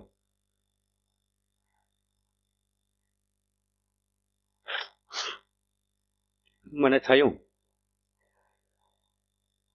કેવી તુચ્છ વસ્તુ માટે હું જગદંબાને પ્રાર્થના કરવા આવ્યો છું. આ તો કોઈ મહાન સમ્રાટ પાસે થોડાક ગાજર મૂળા માંગવા જેવું છે. હું પણ કેવો બેવકૂફ! શરમ અને પશ્ચાતાપ અનુભવીને મેં ભાવપૂર્વક જગદંબાને પ્રણામ કર્યા અને કહ્યું, માં, હું જ્ઞાન અને ભક્તિ સિવાય બીજું કશું ઈચ્છતો નથી. મંદિરમાંથી બહાર આવીને હું સમજો કે બધું શ્રી રામકૃષ્ણની ઈચ્છાથી થયું છે. નહીં તો મારા ઉદ્દેશમાંથી હું 3 વાર ચલિત કેમ થાઉં? હું એમની પાસે ગયો અને બોલ્યો, ગુરુદેવ, આપે જ મારા મન ઉપર કોઈ પ્રભાવ પાડ્યો છે અને મને વિસ્મૃતિમાં નાખ્યો છે. હવે કૃપા કરીને આપ જ એવું કરી આપો કે મારા કુટુંબીજનોને દારિદ્ર્યની યાતના ભોગવવી ન પડે. અને એ બોલ્યા, ઠીક, જા. તારા કુટુંબીઓને સાદા અન્ન વસ્ત્રની કદાપી તાણ નહીં પડે. ઈશ્વરની સાથે ભક્તનો નાતો અદ્ભુત હોય છે અને ઈશ્વર પણ ભક્તને પોતાનું સંતાન માની વાત્સલ્યની અમીવર્ષા પણ કરતો હોય છે. ભક્ત પાસે તો એક જ વાત છે, શરણાગત ભાવની, સમર્પણ ભાવની, અને એની પ્રાર્થના પણ સાવ સીધી સાદી. મારી નાળ તમારે હાથ, હરિ સંભાળજો રે, મુજને પોતાનો જાણીને પ્રભુપદ પાળજો રે.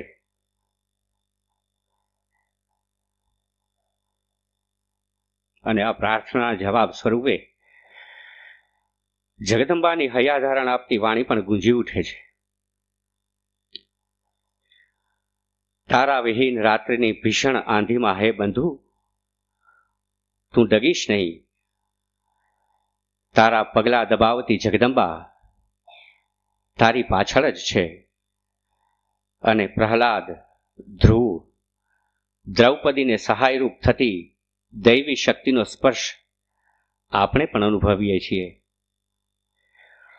મુશ્કેલીના સમયે અનેક ભક્તોને સહાયરૂપ બનતી ઈશ્વરી શક્તિમાં આપણી શ્રદ્ધા પણ વધુ દ્રઢ બને છે.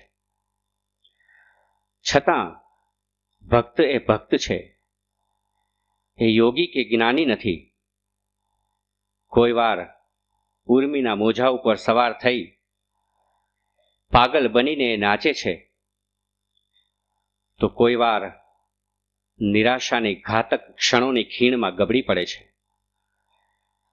કોઈ વાર એ ગાઈ ઉઠે છે, જો મેં એસા જાનતી પ્રીત કિએ દુઃખ હોય, નગર ઢીંઢોરા પીટતી પ્રીત ન કર્યો કોઈ.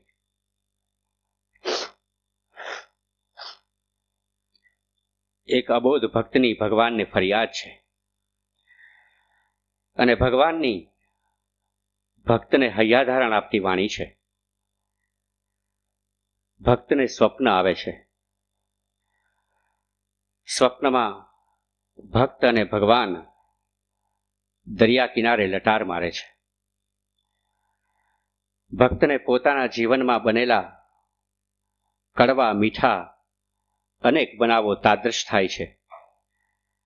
બરાબર એ જ સમયે દરિયાની રેતી ઉપર ભક્ત બે જોડી પદચિહ્નોની જુએ છે.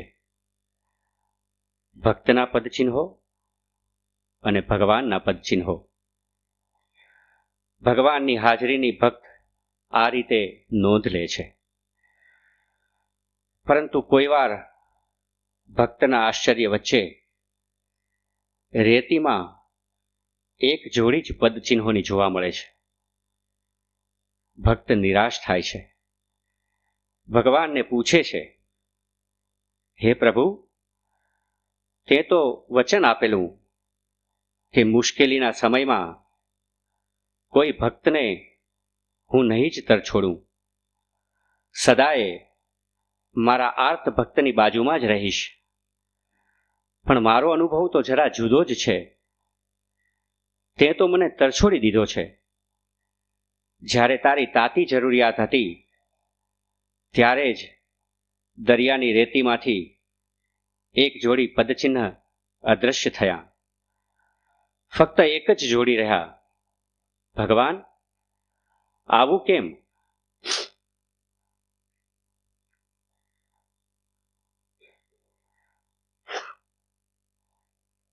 અને સાંભળો હવે ભગવાનનો જવાબ. મારા વહાલા બાળક, આફતની આંધીમાં જ્યારે તું સપડાયો અને તે ચારને બદલે બે જ પદચિહ્નોની છાપ રેતીમાં જોઈ, એ છાપ મારા જ પગલાંની હતી. કારણ કે એ વખતે મેં તને તેડી લીધેલો, ઊંચકી લીધેલો, ખભે બેસાડી દીધેલો. સ્વપ્નનું ધુમ્મસ દૂર થાય છે. અબોધપણાનો પડદો હટી જાય છે અને સવારના પહોરમાં એક તારા ઉપર ગુંજી ઉઠે છે. પગલું માંડું હું અવકાશમાં, જોઉં નીચે હરિવરનો હાથ. અજંપાની સદા સુની શેરીએ ગાતો આવે અદીઠો સંગાથ. અત્યાર સુધી ઈશ્વરના જગદંબા સ્વરૂપનું રહસ્ય નરેન્દ્રનાથથી અજ્ઞાત હતું. મૂર્તિ પૂજા તરફ એ કેવળ તિરસ્કારનો જ ભાવ ધરાવતા હતા. હવે મૂર્તિ દ્વારા થતી ઈશ્વર પૂજાનો અર્થ અને હેતુ એ સમજ્યા. પરિણામે એનું આધ્યાત્મિક જીવન વિશેષ પરિપૂર્ણ અને સમૃદ્ધ થયું. શ્રી રામકૃષ્ણના જીવનની લગભગ 50 વર્ષોની સમય મર્યાદાનું આપણે અવલોકન કર્યું. સને 1885નું વર્ષ પણ અર્ધ ઉપરાંત પસાર થઈ ગયું હતું. દક્ષિણેશ્વરના સંતને હવે દક્ષિણેશ્વરનો ત્યાગ કરીને અન્યત્ર જઈ રહેવાનો સમય નજીક આવી લાગ્યો. સને 1885ની ગ્રીષ્મ ઋતુમાં અસહ્ય ગરમી પડી. તેથી શ્રી રામકૃષ્ણ બહુ જ અસ્વસ્થતા અનુભવવા લાગ્યા. ઉકળાટમાં જરા આરામ લાગે એટલા માટે શિષ્યો ખૂબ બરફ લાવતા. અને દક્ષિણેશ્વરમાં રોજ શરબતની મહેફિલ ઉઠતી. શ્રી રામકૃષ્ણ પણ નાના બાળકની પેઠે બરફ ખાઈને ખૂબ આનંદિત થતા.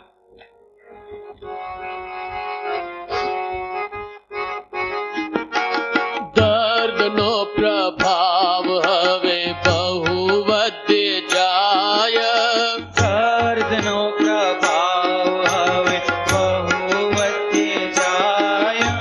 ત્રદાયંત્રણા દર્દે અતિશય થાય, પ્રદાયંત્રણા દર્દ અતિશય થાય. વચ્ચે વચ્ચે રક્તસ્રાવ દેહ ક્ષીણ થાય, વચ્ચે વચ્ચે રક્તસ્રાવ દેહ ક્ષીણ થાય. આ રીતે શ્રાવણ માસ આખો વીતી જાય, આ રીતે શ્રાવણ માસ આખો વીતી જાય. ભક્તો જન દુખી મને મુંજાયા જ કરે, ભક્ત જનો દુખી મને મુંજાયા જ કરે. જાણે નહીં આરોગ્યનો સો ઉપાય ધરે, જાણે નહીં આરોગ્યનો સો ઉપાય કરે. એક દિન રામ અને દેવેન્દ્ર રમણ, એક દિન રામ અને દેવેન્દ્ર બ્રાહ્મણ કાલીપદ ગિરીશ વગેરે થોડા જણ, કાલીપદ ગિરીશ વગેરે થોડા જણ એક ચિત્ત થઈ આવ્યા નિર્ણય ઉપર, એક ચિત્ત થઈ આવ્યા નિર્ણય ઉપર.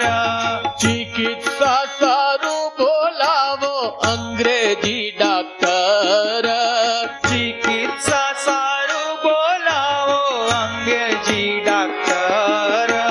ચિકિત્સા સારું બોલાવો અંગ્રેજી ડાક્ટર, ચિકિત્સા સારું બોલાવો અંગ્રેજી ડાક્ટર. અતિ માત્રામાં બરફના ઉપયોગથી ધીમે ધીમે શ્રી રામકૃષ્ણને ગળામાં દર્દ થવા લાગ્યું.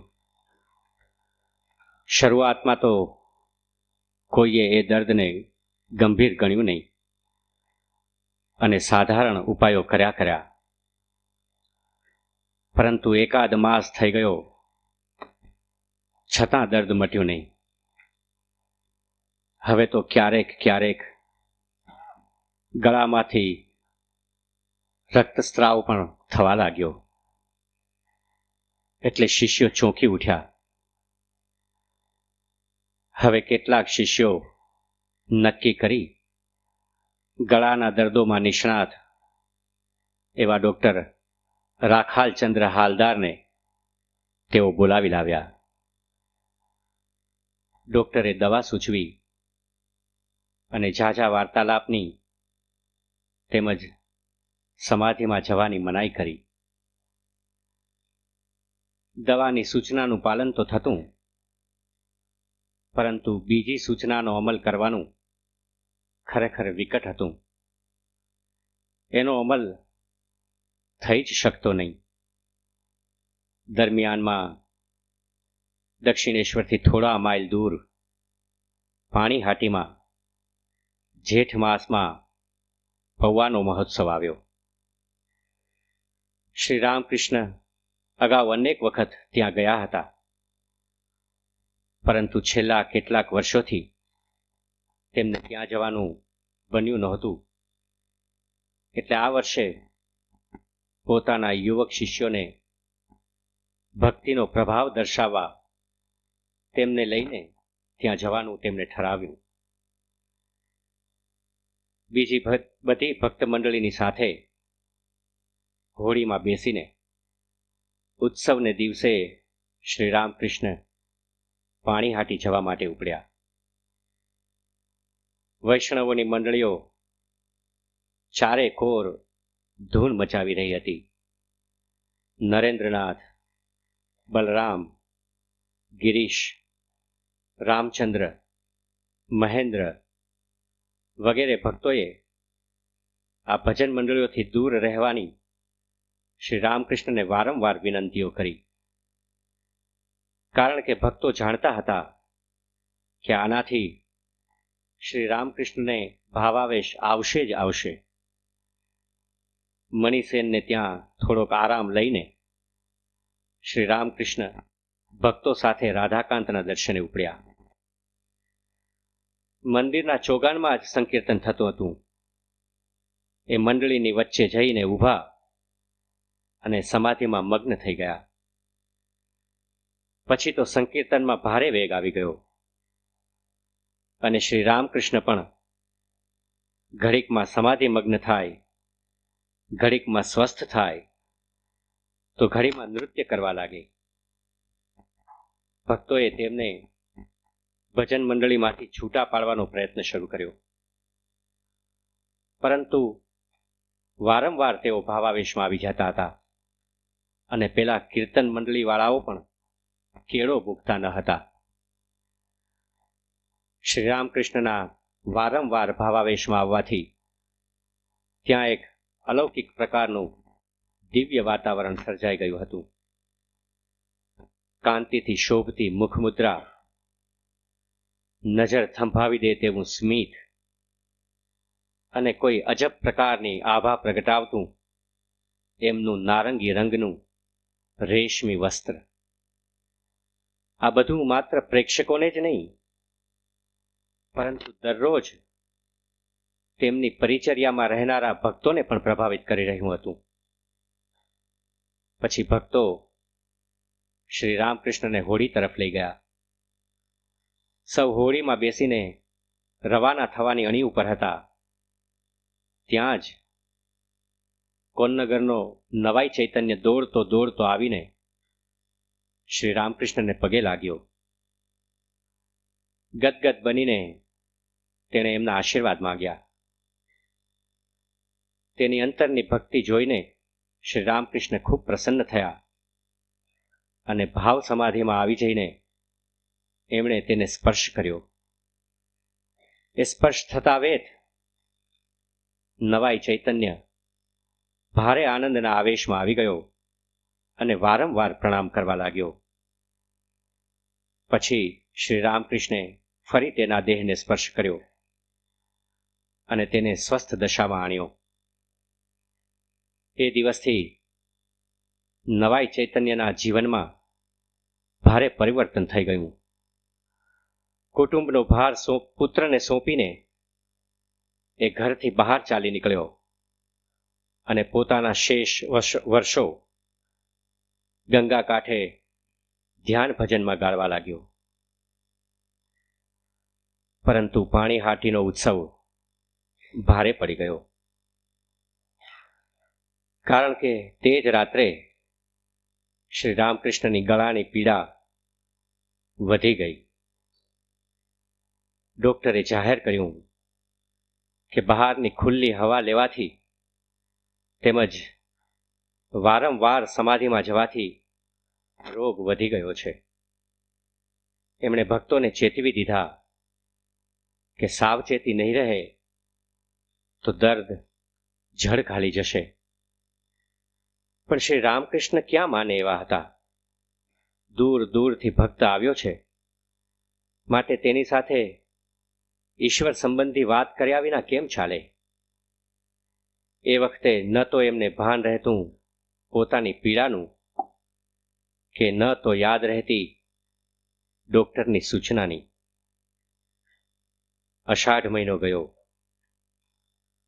દર્દમાં કશો ફેર ન પડ્યો. હવે તો કઠણ ખોરાકથી ગળું વધુ છોલાવા લાગ્યું. પરંતુ ઉપદેશના યજ્ઞને તેમણે અહર્નિશ ચાલુ રાખ્યો. આ સ્થિતિમાં તેમણે ખાન પાન કે આરામની પણ પરવા કરી ન હતી. ઊંઘનું સુખ તો તેમણે એમના સાધના કાળથી જ તજી દીધું હતું. રાત્રે પથારીમાંથી ઉઠીને ધ્યાન માટે બહાર ચાલ્યા જવું એ તેમની નિત્યની ટેવ પડી ગઈ હતી. આ બધા અતિશ્રમનું પરિણામ હવે દેખાવા લાગ્યું અને કુદરતે જાણે કે વેર લેવા માંડ્યું. આથી એમની તબિયત હવે લથડે તેમાં શી નવાઈ. બાગ બજારની પાસે ગંગા પ્રવાહિત, બાગ બજારની પાસે ગંગા પ્રવાહિત, ભાડાનું મકાન ત્યાં શોધ્યું નિશ્ચિત, ભાડાનું મકાન ત્યાં શોધ્યું નિશ્ચિત, સમાચાર મોકલિયા શ્રી પ્રભુની પાસે, સમાચાર મોકલિયા શ્રી પ્રભુની પાસે, શનિવારે સવારે પધાર્યા એ આવાસે, શનિવારે સવારે પધાર્યા એ આવાસે, નિરખી મકાન કોણ જાણે શું કારણ, નિરખી મકાન કોણ જાણે શું કારણ,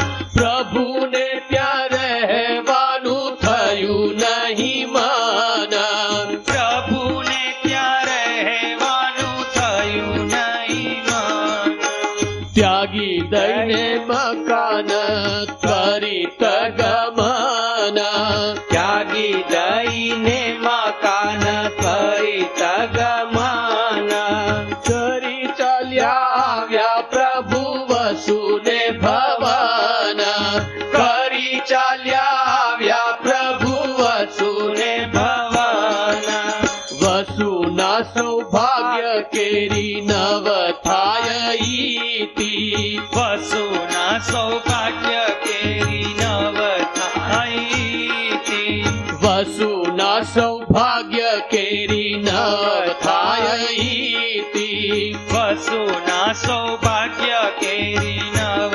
થાઈતી, જેના ઘર પર એવી શ્રી પ્રભુની પ્રીતિ, જેના ઘર પર એવી શ્રી પ્રભુની પ્રીતિ, જેના ઘર પર એવી શ્રી પ્રભુની પ્રીતિ, જેના ઘર પર એવી શ્રી પ્રભુની.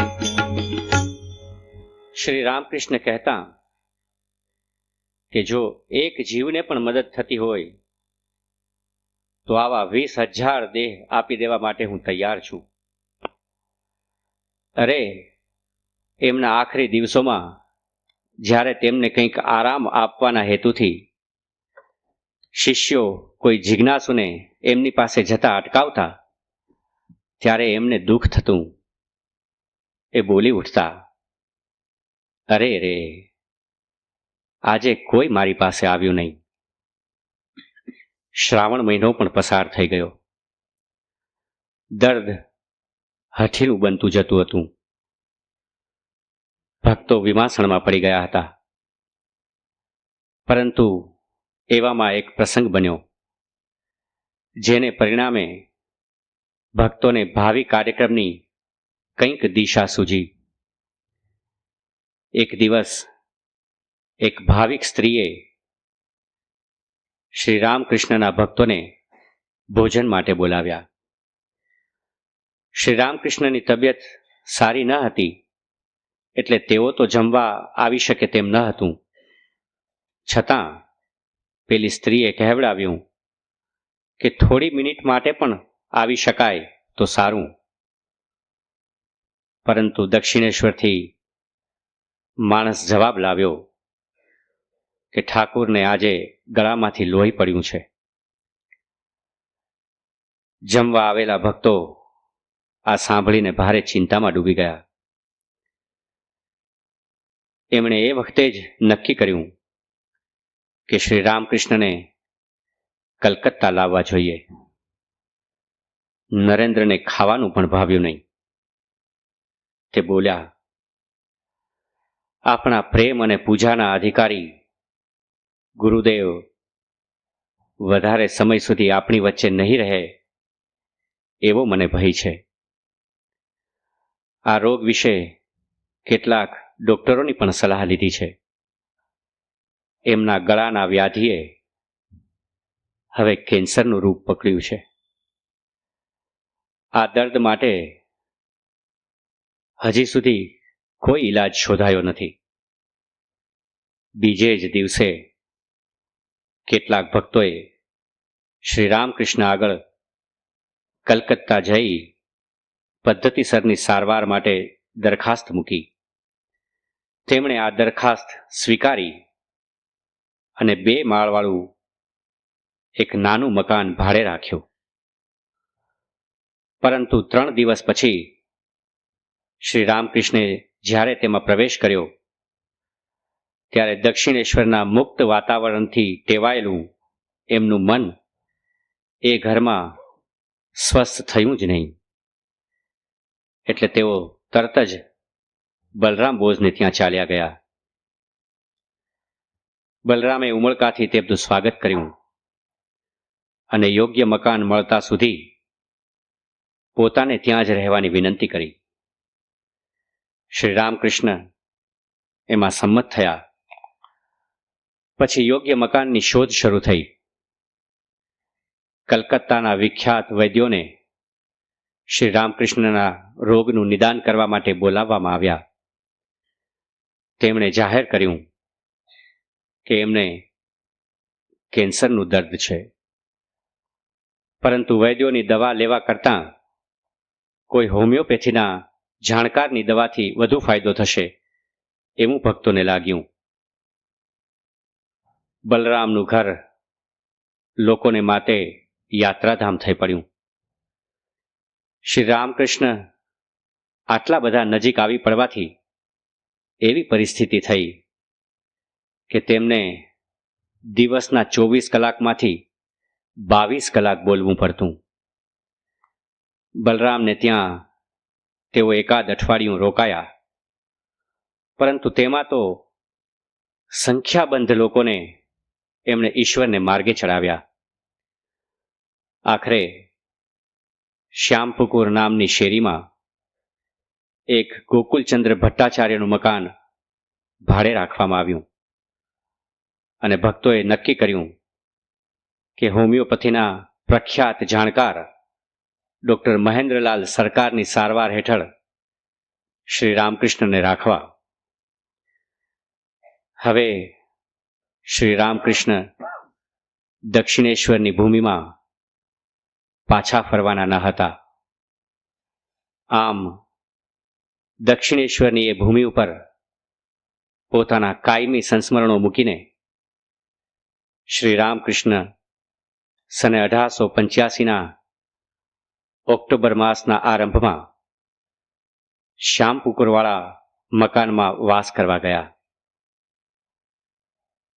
શ્યામપુકુરવાળા આ મકાનમાં રહ્યા પછી અને એ બધી વાતો આપણે આવતીકાલે કરીશું. આજે ઠાકુરના ચરણોમાં વંદન કરી પૂંથીને અહીં જ વિરામ આપીએ.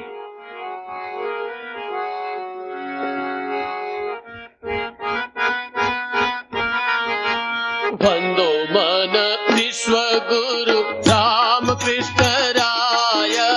વંદો મન વિશ્વગુરુ રામકૃષ્ણ રાય.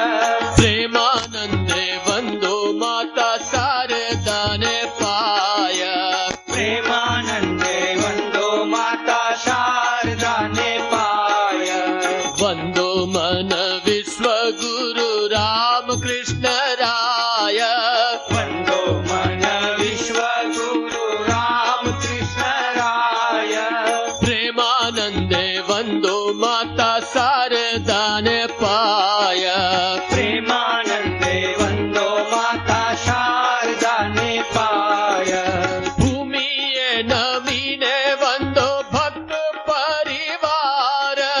ભૂમિએ નમીને વંદો ભક્ત પરિવાર. ભૂમિએ નમીને વંદો ભક્ત પરિવાર.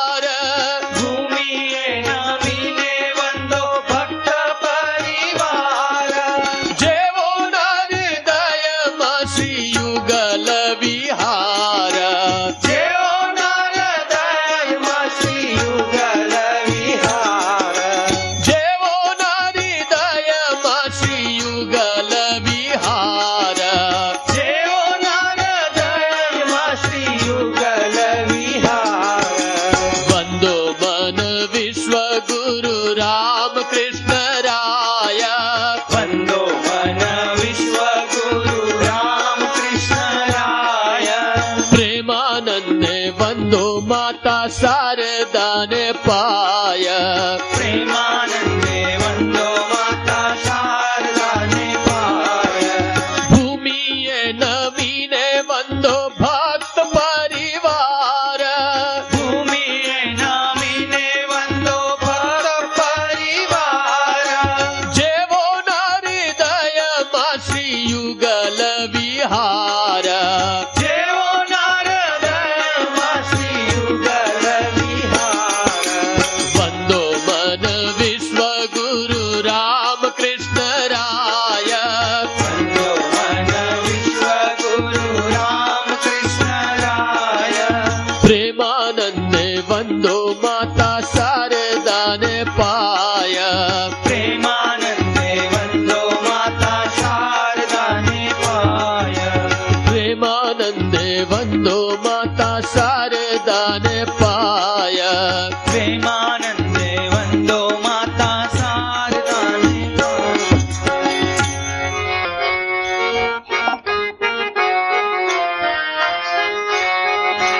રામ કૃષ્ણ શરણમ રામ કૃષ્ણ શરણમ રામ કૃષ્ણ શરણમ શરણે. રામ કૃષ્ણ શરણમ રામ કૃષ્ણ શરણમ રામ કૃષ્ણ શરણમ શરણે. કૃપા હિ કેવલમ કૃપા હિ કેવલમ કૃપા હિ કેવલમ શરણે. પ્રભુ કૃપા હિ કેવલમ કૃપા હિ કેવલમ કૃપા હિ કેવલમ શરણે. પ્રભુ કૃપા હિ કેવલમ કૃપા હિ કેવલમ કૃપા હિ કેવલમ શરણે. પ્રભુ કૃપા હિ કેવલમ કૃપા હિ કેવલમ કૃપા હિ કેવલમ. રામ કૃષ્ણ શરણમ રામ કૃષ્ણ શરણમ રામ કૃષ્ણ શરણમ શરણે. રામ કૃષ્ણ શરણમ રામ કૃષ્ણ શરણમ રામ કૃષ્ણ શરણમ શરણાગતોહમ શરણાગતોહમ શરણાગતોહમ શરણે. પ્રભુ શરણાગતો હમ શરણાગતો હમ શરણાગતો હમ શરણે. પ્રભુ શરણાગતોહમ શરણાગતોહમ શરણાગતોહમ શરણે. પ્રભુ શરણાગતો હમ શરણાગતો હમ શરણાગતો હમ. રામ કૃષ્ણ શરણમ રામ કૃષ્ણ શરણમ રામ કૃષ્ણ શરણમ શરણે. રામ કૃષ્ણ શરણમ રામ કૃષ્ણ શરણમ રામ કૃષ્ણ શરણમ શરણે. નમો શ્રી ગુરવે નમો શ્રી ગુરવે નમો શ્રી ગુરવે નમો નમઃ. નમો શ્રી ગુરવે નમો શ્રી ગુરવે નમો શ્રી ગુરવે નમો નમઃ. ઓમ નમો શ્રી ગુરવે નમો શ્રી ગુરવે નમો શ્રી ગુરવે નમો નમઃ. ઓમ નમો શ્રી ગુરવે નમો શ્રી ગુરવે નમો શ્રી ગુરવે નમો નમઃ. રામ કૃષ્ણ જય